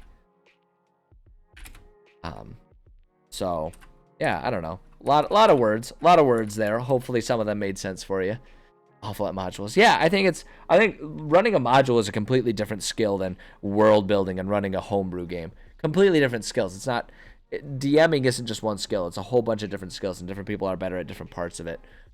And I think that's one thing that a lot of people don't always understand, is that running a module is entirely different. Someone who's really good at running modules might not be able to run homebrew, and vice versa. Like, you know, when people ask me if I'll run a module, I'd be willing to do it, but I'm always like, it's not going to be as good as when I do my own. And it's not because I'm better at writing it's not that I think that the stuff that I write is better than the modules, because I think that'd be a ridiculous thing to assert. There's a reason they get paid and I don't, right? There's a reason that they are paid to publish those things and I'm not. Right? They're very good at writing them. You know, people like to shit on modules, but the fact is they're very good at writing them. They're writing one module that's only going to work for one type of DM. And there are millions of DMs with millions of different styles, so there's many different people that, like, the module just isn't going to work with how they do it. It's an entirely different skill. Entirely different skill. But yeah, no, I like talking about all that kind of theory stuff too, though, because I think it's fascinating to kind of try and understand, because like it's world building, people don't think about it as like writing in general, maybe a little bit, but world building, people don't think about it like it really is a creative pursuit, right? Like it's a creative pursuit the same way that painting is, that drawing is, that making music is. It's a creative pursuit, and people don't think about that. But it's true. Like, you can sit there and you can try to follow like a Bob Ross instructional, and that's great, but you're never going to develop your own style and create your own beautiful works of art if all you're doing is following Bob Ross, right? And so it's the same with writing. Like, there are a million beautiful things that people can write and create, but you have to be willing to step away from like the known formula, as it were. And that can be a scary, intimidating thing to do. But I don't know. I think about that a lot. Like, this is a very creative pursuit, and for me, it's a very personal one too. I put a lot of myself in the things that I write. So not only sharing it with my friends as playing, but now like streaming it. Like, especially when I first started, it was a very intimidating thing to do, to put it out there, because the other thing about it is the internet's mean.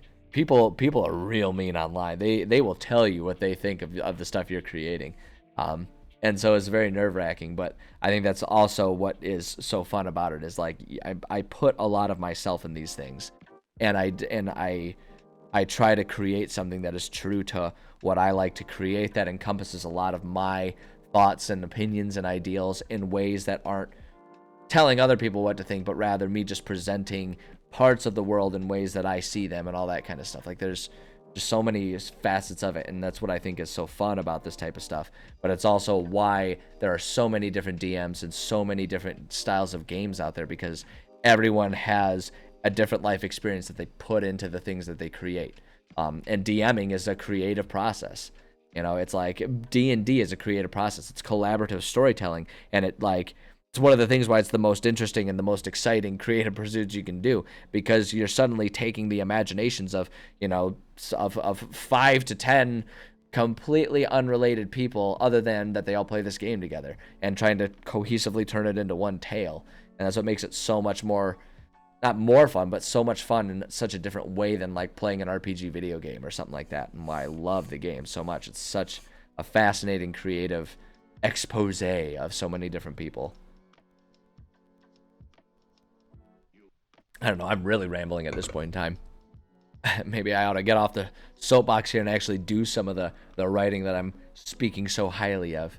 But I don't know, man, I just have a lot of passion for this hobby, and if I could even like present just even a little of it to just a couple people on any given day, like what a great day. What a great day that is. What a wonderful way to spend a day. Anyways, I gotta design a way to kill my players. Or at least attempt to. This room has a lot of specters in it. Rewards. This one's just gonna, we'll probably be putting in, I guess I want to do the narrative next and describe. I always like to try and put the interaction, which is basically like whatever the challenge or the danger is there. I say interaction because it's where I'll also put notes about, you know, if there's an NPC, how that NPC will behave and act and all that kind of stuff. But yeah, in this case, it's a battle. The narrative is always like the description of the room. I rarely read them word for word when I'm actually running my games, but I like having it there in case my brain is broken and I can't think about things on the fly, so I just have something to read to them. So I try to write it at least with like a little bit of, you know, a little bit of descriptive verbiage in there. So this one, room 8, it's a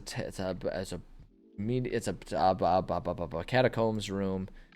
It's down here. It's this one right here. It's just a tomb. It's a tomb.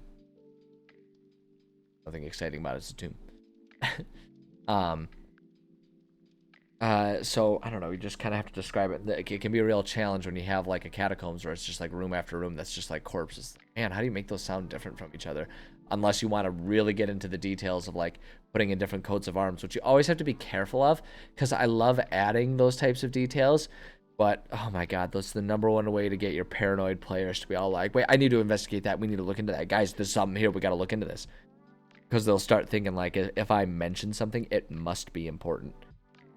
And it's like, guys, I'm just trying to paint a word picture here, man. I'm just trying to present you some details that you can put into your head movies. Your brain flicks here. Your imagination. Your imagination. But, I don't know. I guess I lean more towards that, and I've learned too with my players that it's okay. Just the dynamic that I have with my friends, my players, is that like I'll just break, you know, I'll break that yeah, brain flicks, exactly copyrighted. That'll be we'll start at $9 a month, but then we'll add $3 a month every year, or make you have to sit through ads so I can keep getting richer. No, like I've kind of established a rapport with my players that like if they start going too far down a dead end path because they're fixating on something that isn't important, I'll break them out. I'll be like, guys, that was descriptive text. Like that's not, like I know that this is a little, you know, poor form for me to break the fourth wall like this, but I really don't want you spinning your wheels on this one because this is not an important thing. It's like if they're finding an unimportant thing and making it important in the sense of they're finding something that they're trying to turn into a way to solve the actual problem, then great, I'll let them spin their wheels all they want and let them figure out how to make it work. And if it's something that's absurd that I wouldn't have thought of, but it makes sense the way they're describing it, I'll be like, well, okay, that sounds great. But if they're assuming that something is a problem that they need to solve when it's not, I'll be like, guys, there's no solution because there's no problem. Like you don't need to obsess over this one. It's not, that skeleton there was not meant to be, you know, some sort of clue about someone that you were after or anything. No. There's just, you're in a tomb, and it's just a skeleton. Nothing else. Nothing else. Sometimes you gotta like just break the fourth wall just a little bit and let them know. But this one, the hard part I'm having with describing these rooms here is they're all the same, right? It's catacombs. It's just tombs. And like, how do you describe any of these rooms differently? Trying to think about being descriptive from the primary senses point of view. Not all the senses, because one, there's more than 7 of them, like your sense of balance and stuff like that. But also there's some of them that I don't do because it's like taste. What does a room taste like? I don't know. Are they gonna lick it? If they're gonna lick it, I'll figure something out on the fly. But I doubt that's going to happen. I'd like to lick the casket. Is that a new funeral ritual or something? Licking the casket. He was in life. He was a sommelier. He was always tasting wines. So we have poured a bottle of wine on his casket in remembrance. We shall all lick the casket and try to find the floral hints as we send him off. Also, just be warned, he died of leprosy, and we think we sanitized the casket, but the alcohol will sanitize it. It'll be fine. That got weird. Anyway, let's see. We'll just say tomb, or say grave after grave continues to fill these catacombs.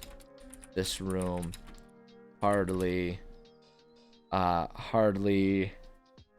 different from any other you've seen so far, is cold, damp, and disconcerting. You see dozens of hollowed out alcoves in the walls where various corpses lay, all of them desiccated.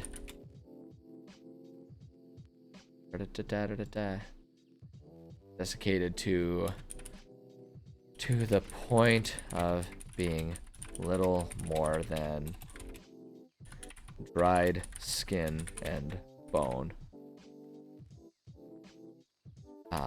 In the center are more of the macabre. I'm using like all of the creepy buzzwords in this one right here. Boy, oh boy, it's gonna be tough to describe those next two without being repetitive. I'm probably reusing a whole lot of those too, but you know, more of the macabre caskets. Of those with more prominence in life during the times that they were among the living. Kind of hard to say how they. Yeah, give me a d20. Give me a d20 roll. Tell you how it tastes. Let's see here. They were among life during times they were among the living. Yeah, it was the puzzle that I was gonna have like a specific tombstone or something like that. That'll be a fun one. I have an idea for that one, but we'll wait till we get there. This room in particular seems highly populated by the ghosts that are trapped with their bodies in this underground prison for souls. They are aimless. They're aimless as they float. Many stopping to stare in confusion at their own bodies lying in their own graves. Boom, there we go. Nice and detailed. Nice and detailed. Yeah, I like that one. That's got certain sublime poetry to that one. Not to toot my own horn too loudly here, but you know, beep beep, beep beep.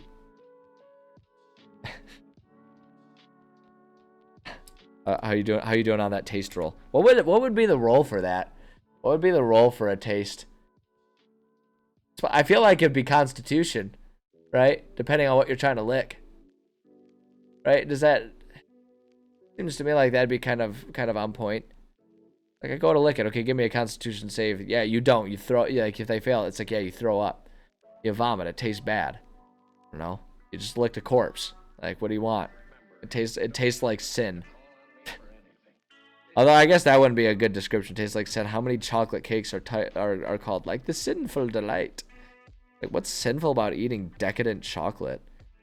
Like, is that actually one of God's rules? Jesus, he was even crazier than I thought he was. That's Old Testament God, isn't it? Yeah, he was angry. He was angry all the time. Then he had a kid and he calmed down. Right? That's New Testament God. he had a kid and he learned to be more patient. Which is really just kind of bullshit. It shows that God has favoritism because we're supposed to all be, we're all supposed to be God's children. Yeah, do it, roll, and I'll describe. Yeah, give me a Constitution roll. Give me a Constitution check. 16. It tastes like dirt. The tomb does. It tastes like dirt with a little bit of like a hint of iron. But that makes sense considering that not far from these lands is a former quarry where iron ore was mined. So yeah, you're actually able to kind of detect a little bit of that, and you're like, oh wow, that makes a lot of sense, and it suggests that there wasn't anything too particularly unique about this tomb. It was just kind of a tomb that used local resources. Like they didn't have to import anything, so there probably wasn't anyone too wealthy there.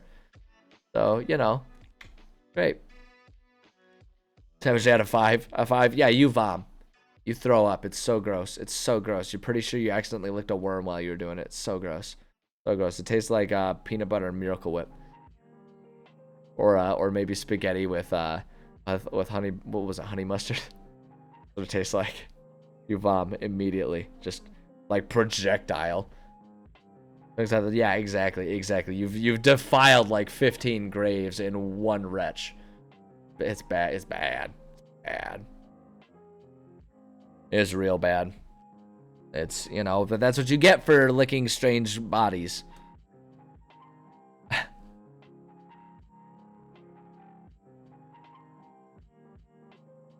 Didn't your parents ever teach you not to lick corpses?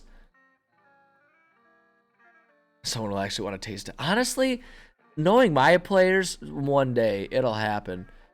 My players are just all psychos. Like, their characters are fine, but my friends as players are all chaotic something. Like, I don't know if I want to necessarily always say chaotic stupid. Like, I was talking about this story last week. We'll see what they do tonight, because we play every Monday night, so we're going to be playing again tonight. But last week, their solution to a child being afraid of them was to intimidate the child so that she was so scared she wouldn't run away.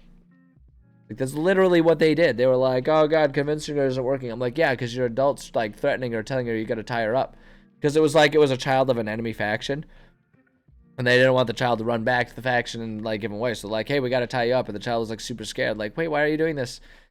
And then she was gonna run away, and so then they used intimidation. So they scared her so bad she couldn't even run.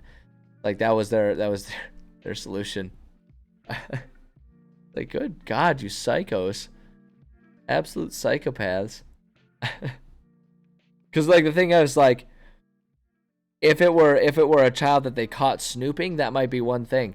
This child approached them because the child wanted to run away from the camp of the enemies that it was stuck in.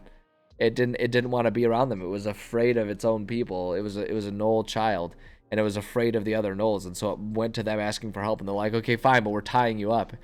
So then the child ran away because it's like, everyone's mean to me, and like they were gonna run away, and they intimidated it so bad that the child couldn't run anymore. It's like, you guys are psychos. Absolute animals. There's probably gonna be consequences for that, depending on what they do as a follow up to that. I'm 100% intending there to be consequences for it, namely in that if they were hoping to get information from, you know, her or any other friendly Gnoll, they're probably gonna have a hard time convincing them to you know, be traitors to their own people and stuff. But yeah, I don't know. The point is, they might try and taste them. They might show up and try and like lick a Gnoll or something like that. It's like, by God, I mean, if you want to do that, then go for it, I guess. Honestly, if they did that and they got a good enough roll too, I would say like, yeah, you stunned them. They weren't expecting someone to come up and just give them a good old dog style smooch on the cheek. They weren't prepared for that. You just gave them a big old like a good old golden retriever that's super excited. You know, a golden retriever helping out a kid that's got peanut butter on their face. He's so excited you did that, and they just don't know what to do about that. You know, it's like they missed their turn. They're so stunned. Like, honestly, at that point in time, they did it, because you know I'd set that DC high. You know I'd set that shit, like, at least at a 17. Probably higher. What would that be? What would that check be?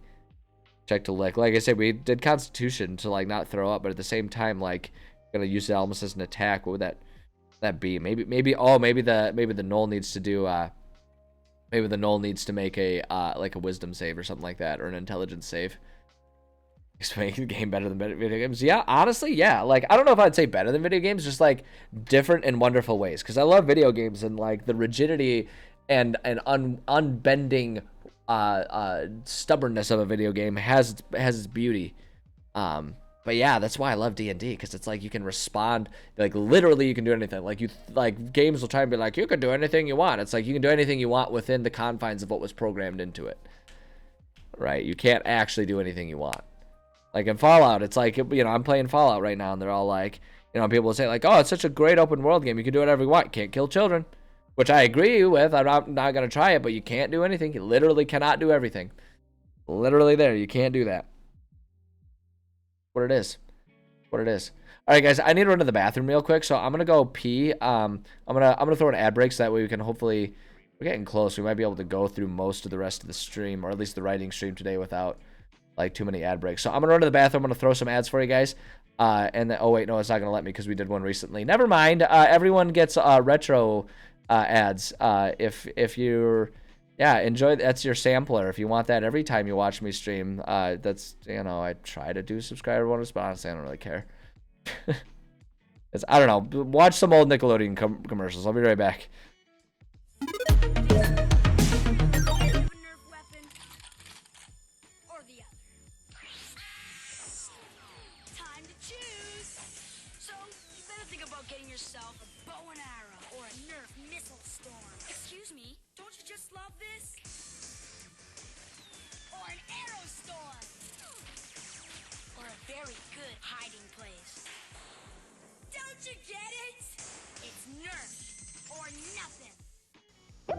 With 3 toppings costs $10.99. What would I pay for 6 toppings? Well, $10.99. The reason is Bigfoot! It's the Bigfoot Big 6 Pizza.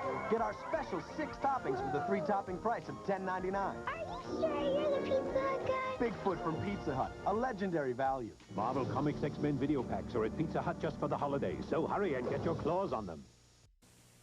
In Jurassic Park, the place to go to satisfy a Tyrannosaurus-sized hunger is McDonald's, where something big is happening to your favorite extra value meal. Dino-sizing. For just a little more, get dino-sized fries and a large drink in one of 6 free Jurassic Park collector cups. Dino-sizing. What you want is what you get at McDonald's today. And now at McDonald's, dinosaurs come to life on 6 Jurassic Park collector cups. Get one free when you buy a large drink or dino-sized extra value meal. But hurry, before they're extinct. You can have lots of high-tech fun with Tiger's Talkboy tape recorder. Hey, stop drooling on me. Hey, stop drooling on me. It even has speed control. Hi, kids. We're home early. Hi, kids. We're home early. Tiger's Talkboy tape recorder comes with audio cassette. Batteries not included. It's sometime in the future. The ultimate challenge. Crossfire. Oh, fuck yeah, Crossfire. Hell yeah, man. That was like prototype Beyblades right there. Oh man, that's good stuff.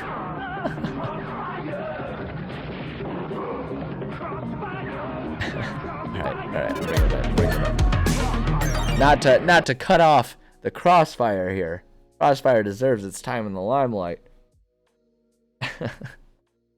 Yeah, man, I love those old commercials. I say it literally every time I come back and get to look at the commercials that I give you guys, but it's a very specific type of nostalgia. The Talkboy commercial, yeah, right. I just remember that I remember the Talkboy commercial and the product placement of that in Home Alone. Was it Home Alone 2? That was the one where he had the voice recorder when he was in New York. He used that one to record his uncle singing in the shower and call everyone else perverts with it later. It was good stuff. Real good stuff. Yeah, I love those retro commercials. I gotta be better about making time to keep adding to that collection too. There's so many more commercials out there to add to the collection. I just never think to spend the time adding them to the playlist. I gotta do that. I gotta be better about that because you guys deserve it. You guys deserve. All of us deserve it. All of us deserve nostalgia. Nostalgia is such a great thing. All of us deserve it.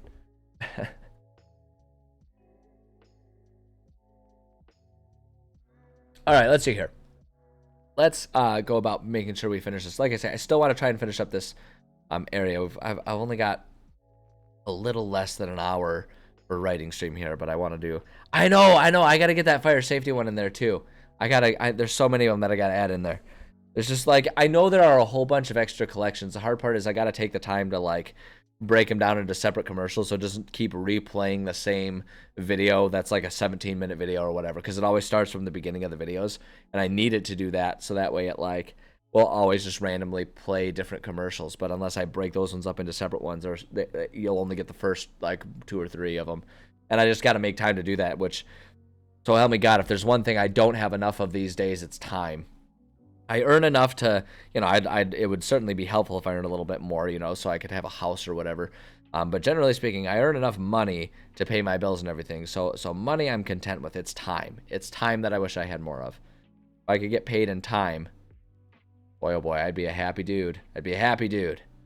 Anyway, yeah, I want to try and make sure I finish this floor today. I'm trying to be better. And like the hard part is I have so much fun sitting here chatting with you guys that I tend to get distracted, and I don't consider that a problem, right? I don't consider that a problem because, like I always say, if all I was concerned about was making progress, then I wouldn't sit here streaming it. I would just not stream and get my writing done. So I like it, but the flip side of it is I do need to make sure I'm making progress because this is a campaign that I am running for my players. So it's like I do actually have to do stuff. At any rate, we're just going to put loot. The loot, as always, for these ones are rewards. Do this grave robbing.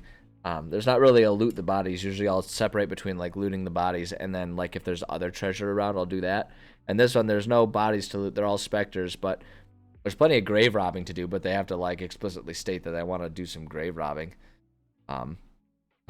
I love making my players come face to face with whatever weird like murder hobo nonsense they're getting up to. I like to like really like push that into their face and be like, is that really what you want to do? So it's like if they, with this type of thing, if they're like, do we find anything in the room?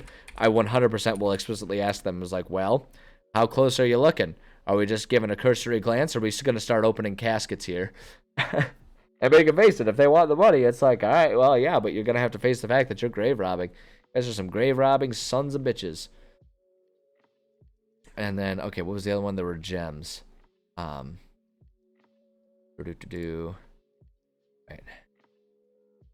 So we'll just copy this and we're going to have to reformat it a little bit because they format it weird in a way that I don't like when they do it. That bothers me because I have problems and I can't just leave well enough alone. Link. Remove that link. Because it like links back to the loot gen thing, but it like will loop back. It'll link back to the generation page, so it's not helpful.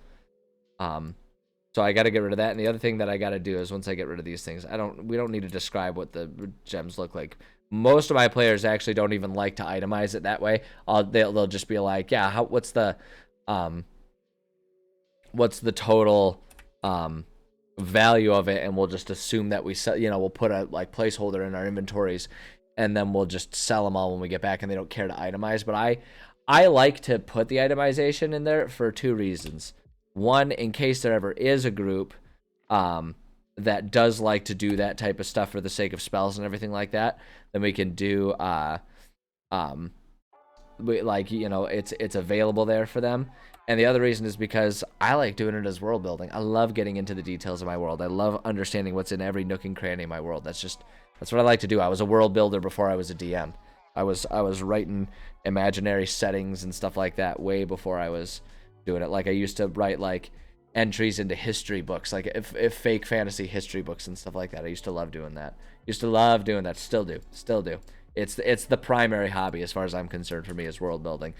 DMing is just a way for me to share the worlds that I like to create. It is an amazing DM tool. I like it. There are some drawbacks to OneNote, some things that are a little frustrating to me, namely that Microsoft did kind of nerf some of the word processing abilities of it because they didn't want people to, like, I don't know this, but like, I mean, I know that it's because they didn't want people to be able to just, because they give out OneNote for free, and they didn't want people to just be able to use free versions of OneNote without like also buying and using Microsoft Word. So that's why it's a weaker word processor. But as far as organizing goes, I haven't found a solution that works better for me. There are a ton of really good solutions that for different people with different brain organizational situations going on in their head space there will probably work better. But for me, OneNote is just right on top of exactly what I want it to be. Because the thing that I love about it too is if I were being a bit more attentive to how I was doing things, and sometimes I will do this, the thing that's nice about OneNote is you can link to other pages within the same notebook. So I can do reference pages, and a lot of times I will do that when I have like pages for information about NPCs and stuff like that, because I've got my different sections, right? I have my foes and friends, which is where I put all of like the important role-playable NPCs, right? The enemies I don't really worry too much about, because any role play I just kind of wing it. But if there's an important NPC like a big bad or something like that that I need more information and history for, I'll put them in here. And you can link it, like, you can find, like if I wanted to put Shady Bird in there, I could copy and paste, like I could copy the link, right? I could, where is it? It's, copy a link to page and then paste it somewhere. So you can just link to it. I love it. I love that I can do that. It's so awesome. And there are plenty of other tools that do that. That's not a unique thing to OneNote. It's just, the fact that OneNote allows me to do that is great. Absolutely great. I love it. I absolutely love it. But yeah, it's a great tool. All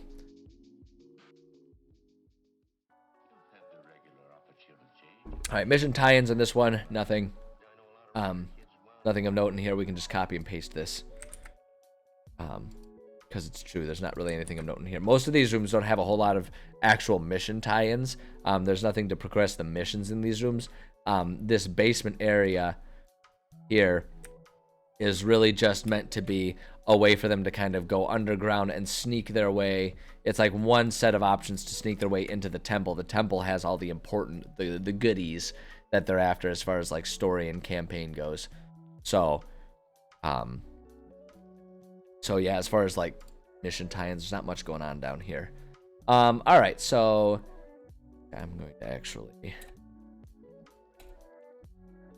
do it like that. And then, you know what I also want to do?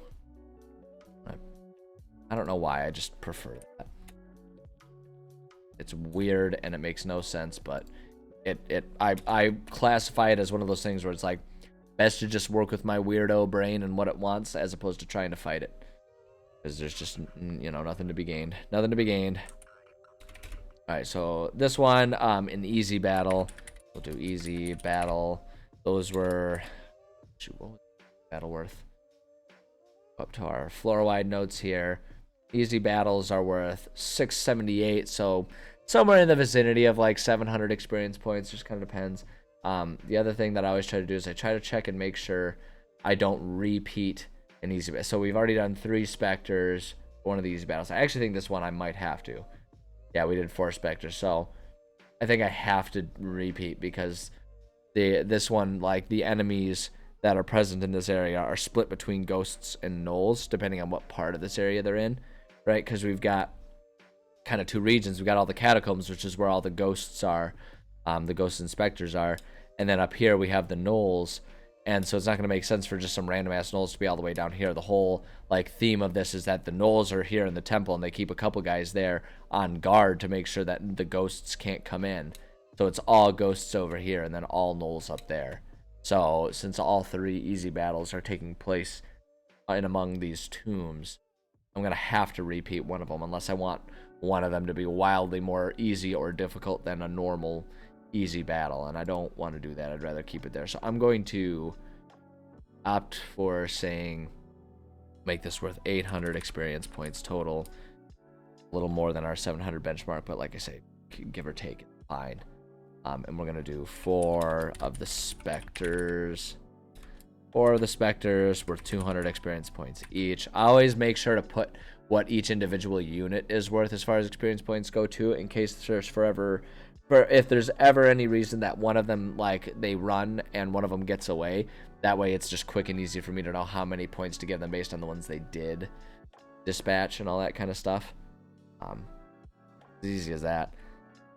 The narrative. See, here's where it starts to get kind of repetitive here. Actually, hold on a second. Did room 8? Where's room 8? You know what? I think I'm gonna take this part. I'm going to cut that, and I'm gonna put that here. Because the thing that occurs to me is, you know, when I talk about it this way, grave after grave continues to fill these catacombs. The room hardly different from any other you've seen so far. Room 8, I look at this. One of the primary ways to enter is here, so there's a good chance this is the first one they're into, and so it wouldn't necessarily make sense for us to start talking about the monotony and the repetition of the rooms and stuff. I think that fits better right here because they could come down there. So no matter what, to get here, they'll have gone through at least one other catacombs room, so it would make more sense. I'm going to do that, and then we're gonna add. We're going to kind of change this one up here.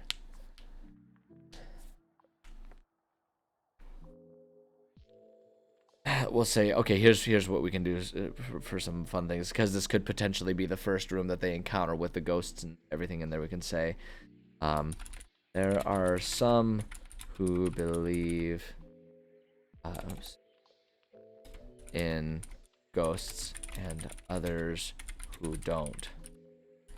It can be hard to say who is right, and knowing the chaos of the world around you, the truth may change based on where you are and when.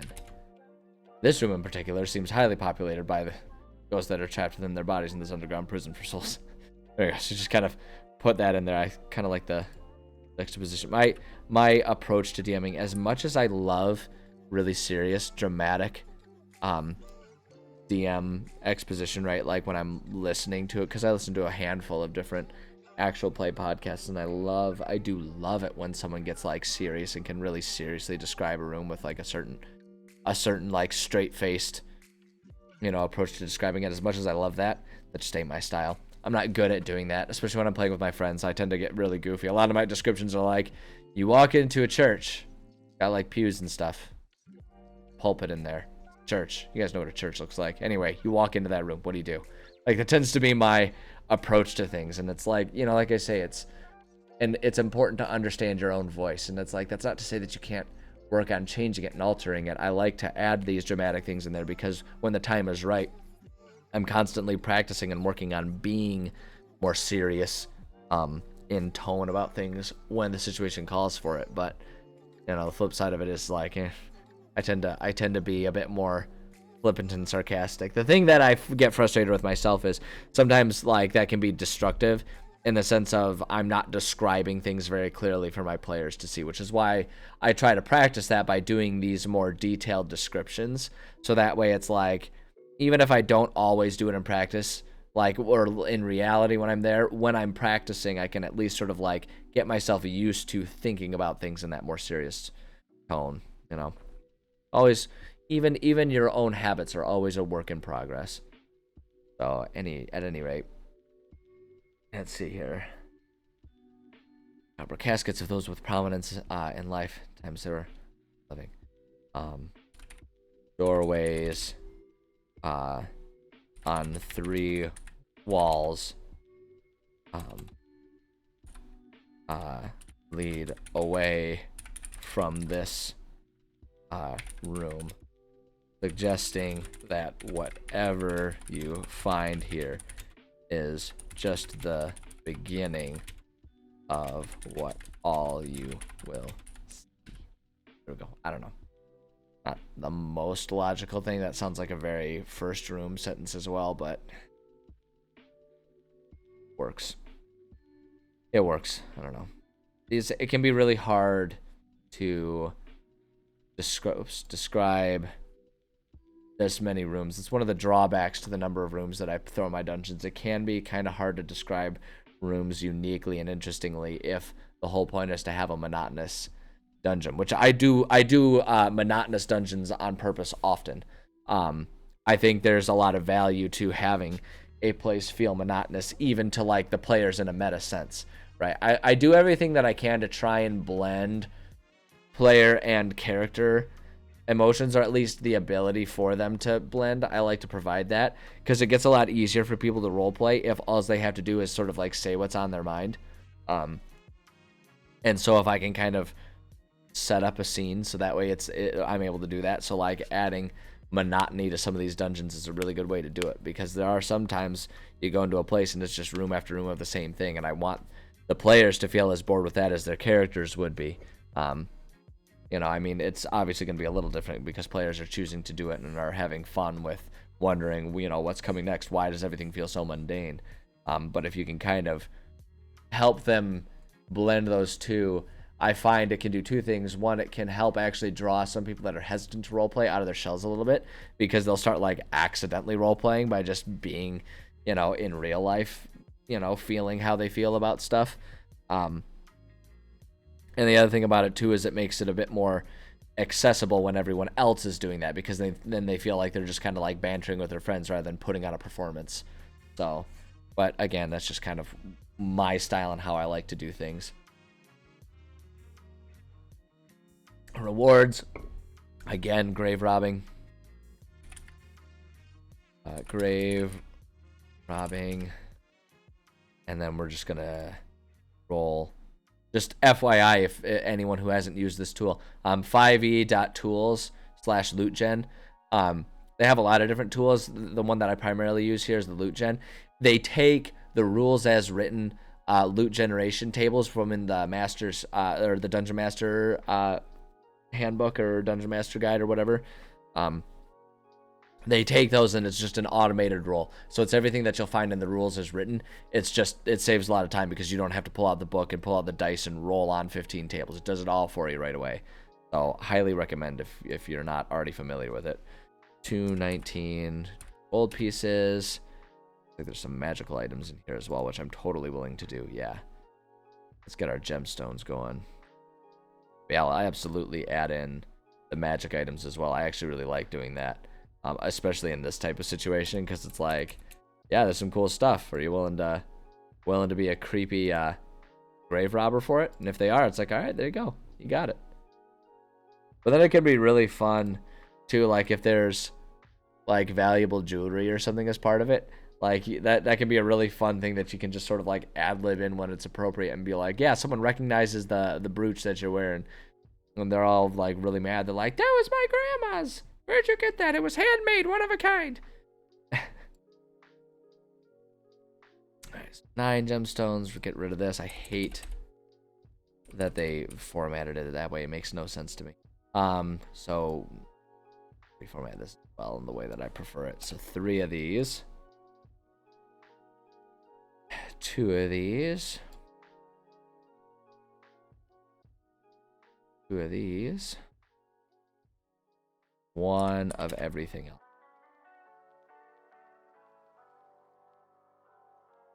There we go. And then that's all that we need to put in that one. Just grave robbing. Don't really need to add in a whole lot of other stuff. And then again with the mission tie-ins that don't exist. This part, like I say, this part of the dungeon isn't meant to be a story heavy part of it. This part of the dungeon is really meant to be a set of resources for players trying to solve their problems. Like I work really hard to, here's another sort of like bit of DM philosophy that I try to do, and it took me a long time to learn this and really understand it, but now that I understand it, I'm a much better DM for it. When you're writing a module, especially if you're doing it the way I do, where you like to write the whole module, the whole campaign ahead of time, rather than responding to what players do, because I'm like a chapter and a half ahead of where my players are right now in writing this. You know, there are certain story beats that I want them to achieve, but the thing to keep in mind is like the way I design my story beats and the way I design my campaign isn't that I need them to achieve certain solutions, right? It's that I am presenting them with problems that need to be solved, and moving on to the next phase in the campaign requires them solving the problem in front of them. So in this situation, in this dungeon, the problem is that there are these knolls, or snolls as we've been calling them, because it's like a snowy atmosphere and they're knolls, so they're snow knolls or snolls. The problem is that the snolls are too powerful and they need to be slowed down, as well as the fact that the snolls have access to some sort of like magical items that are giving them strength and power, right? That's the problem. Those are the problems that players need to solve, and for them to move on, they need to solve that problem. But I'm doing absolutely no describing of how to solve that. All I'm doing is providing resources, right? Providing opportunities, tools for them to utilize to solve that problem. So in this situation, right, the problem is that up here, right in this area, I don't know if you can really see my mouse like jiggle and dance in here, but this area right here is where the object that the snolls at this particular snow population are using to gain their strength, as well as it turns out there what the players will learn is they're also using it to communicate with a different power that's like a different creature, a different power that's even more powerful than the snolls, right? Which is a problem players have to deal with. You know, and but that's just it. Like, they need to solve this problem. They need to find this object and deal with this object and deal with these snolls in order to then unlock the next problem, which is going to be, you know, dealing with what turns out to be a bigger threat. Right, and so, but that's the thing about it is I've presented that problem, and the solution is whatever they want to do. If they want to just destroy it by blowing up the building from afar, like, good lord, they can do that if they want to. There's no required solution, but I'm trying to provide as many resources as I can. So there's going to be plenty of various tools and interesting things, especially up here, that they can find. Outside of here, there's an NPC that, depending on how they approach things, may be an ally. And then the other resource that's a really important one to this one is there's the underground area, which can be an easier way to sneak in and deal with these snolls without getting into big fights with lots of snolls out on the yard. So it depends on if they want to come down under here and deal with ghosts, or go up top and deal with snolls. Right, there's all these different ways, or maybe this is an escape route. Whatever they choose to do with it, I'm just providing a resource. It's up to them. I'm providing them resources and a problem, and it's up to them to figure out how they use those resources, or even if they use them, and how they solve the problem with that. So, sort of like I say, more just advice, and really the only reason I'm giving it is because I know that can be a hard concept to really understand if you're trying to write things ahead of time and you're new to it, because it took me a long time to figure that out and understand it and be better about it. So, you know, if I can cut out the middleman and save everyone else some time, then great. All right, so this last room, oh yeah, we got time. We got time to finish this room. This might be the last thing that we can do for writing stream today, but we're gonna work on this. In fact, I think it will be, because after that I'll take a little bit of a break and then we'll come back in a little bit to do some video gaming. So, but let's finish up this room so we can finish up this floor. I wanted to put a puzzle in here, and just because I think it would be really fun. Like I said, I think it'll be really funny. I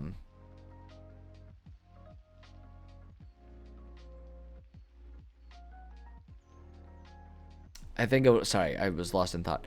I think it'll be really funny if there's like a guy who was buried with like his wealth and like all of what he's worth. Like, I think it'd be really funny if he was buried with that. And there's like an invitation for anyone to take it because he hates his family and just wants them to not get it. And so, but like, and what I think I want to do is try and set up just something that's a basic riddle that is actually really obvious, but it's the type of thing that someone who's really self-centered or a real jerk wouldn't think of. And so it's like the implication being that, oh yeah, his family were a bunch of jerks.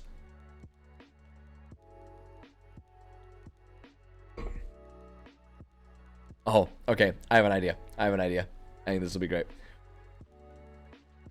So the interaction, we're going to just put puzzle to find an old man's wealth. Here's what I want to do. First off, so in the narrative, I'm actually gonna do the narrative first here, because I have an idea of what I want this to be. Another room filled with tombs greets you as you enter this cavern. In the center lie two casket-sized objects, though one doesn't seem to be built exactly like a casket. Upon closer inspection, you can see that one is a casket, while the other seems to be a large chest. A large chest. It's a real joke. It's just a real gaff sitting on top of it. So it seems to be a large chest. On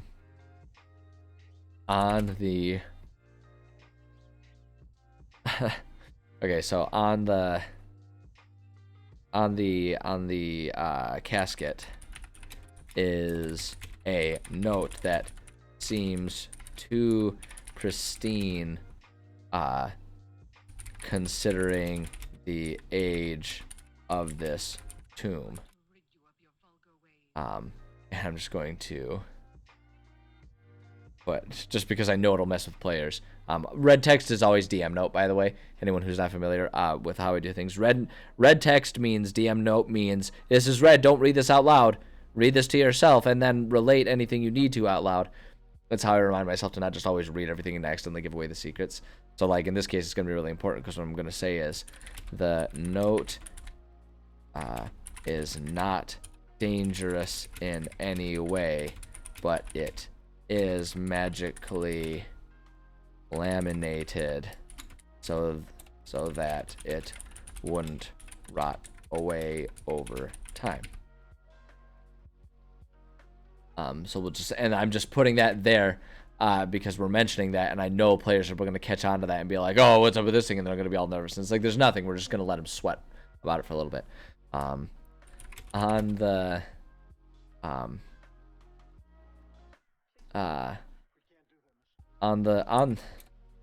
Let's say, okay, here we'll say the note reads, I'm gonna put it as a bullet.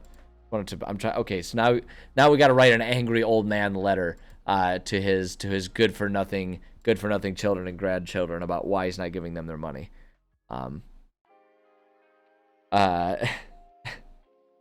To those, hold on, I want to put it in quotes. To those who may find this, praise to praise to you who is not a member of my family. I can say with confidence that you are not the worst person alive, as you are not one of my children or grandchildren. Despite my best efforts, those who whose how do I want to say this? I'm trying to find a way to like make it sound kind of like an old man, but like an old man who's like proper but also really angry. Those born of my lineage have failed to learn lessons of hard work, seeking only to put effort into begging of me what I myself have collected over time. But begging is not the way to my heart, nor the way to my fortune. It lies next to me, locked away for eternity, unless one with a truly generous heart finds it and can prove that they are more worthy of wealth than my good for nothing children and grandchildren. To my progeny, may you rot penniless as you deserve. Like a real angry old man. Why not? There we go. Alright, and now we're just going to say, here's what I'm going to describe as the final thing. Oh shoot, I did the thing though. Hold on. Damn it. Don't you dare do this to me. No, the bullet points need to be black. Damn you. There we go. Okay, sorry. It matters to me. I know it doesn't matter in the grand scheme of things, but to me it matters. So, okay, there we go. Okay, so the puzzle is actually very simple.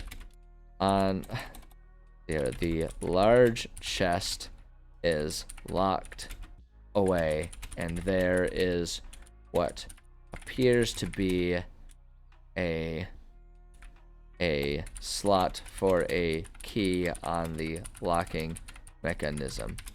In reality, it's basically a vending machine, and if a coin of any denomination is slid into the slot, the casket opens up, revealing the coin that was used to open it, as well as the treasure trove outlined below. So all you need to do is you need to prove that you're generous and like give money as opposed to take it. As long as you can do that, you get all the money. And I just like the implication that his offspring were too selfish to have even thought about that or figured that one out. They're like, how do you prove to a dead guy that you have a generous soul? I don't know. And like I like to imagine too that like they all started like getting really involved in like community service and turning into legitimately some of the most generous people in the world, but they still never got the treasure because though their actions were selfless, they were still emotionally selfish. I don't know. I just like the idea of there being a little irony there. Maybe I'm the only one, but I like that. I like that idea. Let's get a new treasure roll. There's not even going to be a particularly big hoard, right? But this is all in one, as opposed to being over the course of like, you know, over like collected stuff from like 20 different 20 different tombs or whatever, graves in one room. Instead, it's just like one of them has all of this stuff in it. And I think this is great. So we're gonna have, so we've got 209 gold pieces. So we'll say in the chest 209 GP. We got to put all those like art objects, which I actually think is perfect, like a wealthy aristocrat or something like that. Using this old man idea, hell yeah. Grumpy old people are definitely always excellent NPCs. They're great NPCs because we all know how in real life how frustrating a grumpy old person can be to deal with. And so as an MP, they're a great way to like mess with and frustrate your players. I absolutely love them. So yes, I welcome you to utilize grumpy old, crotchety old dead man in your campaign. Let's see here, and this is 5. The art pieces. Go. Whoops. Nope. We still need our parenthesis though. Boom. There we go. Perfect. And then there was like one magic item, which I actually think is perfect because it'd be like, hey, he had one magic item that was like his. Oh, what is happening? That's not what I wanted to have happen. There we go. Spell scroll. Ooh, a second level. A cloud of daggers. We're gonna put. We're gonna make this. So instead of it being a spell scroll, I'm gonna do the runes like what I was working on at the beginning of the stream. I always use my runes, and I basically use those to replace spell scrolls because I think it's more fun for them to get a resource that can help them create a magical item rather than just having like a one-use scroll. It's like that's boring. Like what was it? Storm of daggers, cloud of daggers, cloud of daggers, cloud of daggers rune. Boom. There we go. Perfect.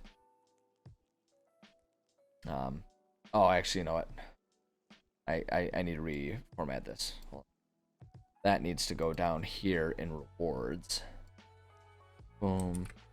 Paste all that. Ah, freaking wood. There we go. And then what we need to do is we need this. I'm going to copy that, get rid of it. I'm going to paste that right in there. Ah! You vile, nonsensical thing. Why would you treat me this way? Why must you do this to me? Then we can just bullet point that one. Oh! No. It needs to be black font. Okay. Got it. I'm aware that I'm a little insane, but sometimes you just gotta work with it. And then this one again. Nothing of note in here. Copy. And paste. Bullet point it. Make it black font. Bada bing, bada boom. I think we are done with this floor. I think that's good. The only other thing that we might need to change is, well, let me just look and see if we need to, I don't think we need to add any other decorations. I mean, we could change one of these to be a chest, but I actually like it looking like a casket because the idea is that the chest is designed to look like another casket that's lying there, right? So I think that's good as it is. I think that's just fine as it is. And I think that, like I say, that means we're done with this floor, and that makes me feel really good. That's some good progress. I'm gonna save this. I don't think we made any change, but not risking it. Not risking it. And I know OneNote auto saves. There we go. Look at that. Yeah, wow. Wow. We made some good progress today. Made some real good progress today. Oops. Well, it looks like okay. Okay, it looks like everyone's back. Stupid ad. See, this is why I wish that it wouldn't do the thing where it's like sometimes it allows me to throw in an ad break and sometimes it doesn't. Like, I really wish I could just like have a bit more control, even if we just did one, say like here's an ad break, so that way when I'm taking a break and I'm not at my computer, I can just throw an ad break at you guys, get it out of the way. So that way it's not like you're just like awkwardly throwing them right as I'm getting ready to do a sign off for a little bit here. But at any rate, there we go. We got a floor done. I'm really happy about this. This is been working on this floor for a while, or on this dungeon for a while, and I like that we're halfway done with the details here, because really that puts us at about 2/3 of the way done with this dungeon. And so I have hope that we can finish up the main floor and be done with this dungeon. If not by the end of this week, we can finish it up next week, and that'll make me really happy, because that'll put us, well, that'll give me a really good buffer in terms of where my players currently are, and the fact that this is like going to be their next yeah, this will be their next dungeon. They still got a lot to do in the previous chapter, but it's always nice having more of a buffer, because then it's like I say, it's easier to know where the story is going. So if I have to ad lib things, I know a bit more about what the final product is going to look like, so I can ad lib it in appropriate ways without damaging everything. So, but with that in mind, it is about time. Here, let me bring us to just chatting here. So do I stream my D&D game? I do not. I would love to stream a D&D game, but the game that I'm running is a game that I've been running with friends since before I started streaming. And I don't want to change the dynamics of our game by putting it on camera. Because as much as we'd like to think like, oh, we can just go on and do what we want, or do what we always do, the fact is when there's a camera and when there's an audience critiquing, it's naturally going to change the dynamics. And the game that I'm running right now is, as much as anything, a way for me to hang out with my friends once a week. And so I would love to do a game, but I don't want to do it with the game that I'm presently running. So one day I would like to stream a D&D game, but I'm presently not, because the other side of that coin is that I don't have time to add another game into my life right now. I'm so busy. I have my full-time job. I am like kind of a part-time kickboxing coach, and then with all the streaming and stuff on top of that, I just, it's all I can do to keep up with that stuff and keep friendships and relationships and everything still going. So it's like my plate is full. So one day would be really nice, but as it stands right now, I just don't have the freedom of schedule to do it. But hey, if people keep telling me they're interested, that helps me know that, hey, maybe that's something that I can work on trying to add in someday, or finding time to do, or if I do have time, that can be one of the first things to add in. So, but yeah, that's kind of the current situation. But for right now, what's going to happen is I'm going to take a bit of a break, and then I'm going to come back in maybe about an hour's time. But when I come back, we're going to switch gears and we're going to do a little gaming. We're working on, and we started a Fallout 3 run through with our hero Belinda. So we will continue our adventures with Belinda in the Wastelands today. But we're going to do that in about an hour. I'm going to take an hour so I can get a couple things done around here, rest my voice a little bit, and then, yeah, we'll come back and do that. So if you want to come back, we can chat more D&D. We can just goof around chatting video games and all that kind of stuff. If you want to just hang out, feel free to check back in a little bit. My general schedule, if you can't come back later this afternoon, my usual schedule is Monday, Tuesday, Thursday, Friday. Is my stream schedule, and I try to stream from about 9 a.m. to noon. That's Eastern time zone. 9 a.m. to noon is when I've been trying to do my writing, and then coming back from like 1 p.m. to maybe around 4, sometimes a little earlier if I need to get out of here sooner. But usually about 1 p.m. to 4 p.m. That's Eastern time zone, and that's when we do some gaming. So that's the usual schedule. The biggest changes for that coming in if I have to cancel it for family stuff or for my day job stuff. My day job sometimes requires that I can't do this. A lot of my day job can be done kind of on the schedule that I want to do it, but sometimes it can't.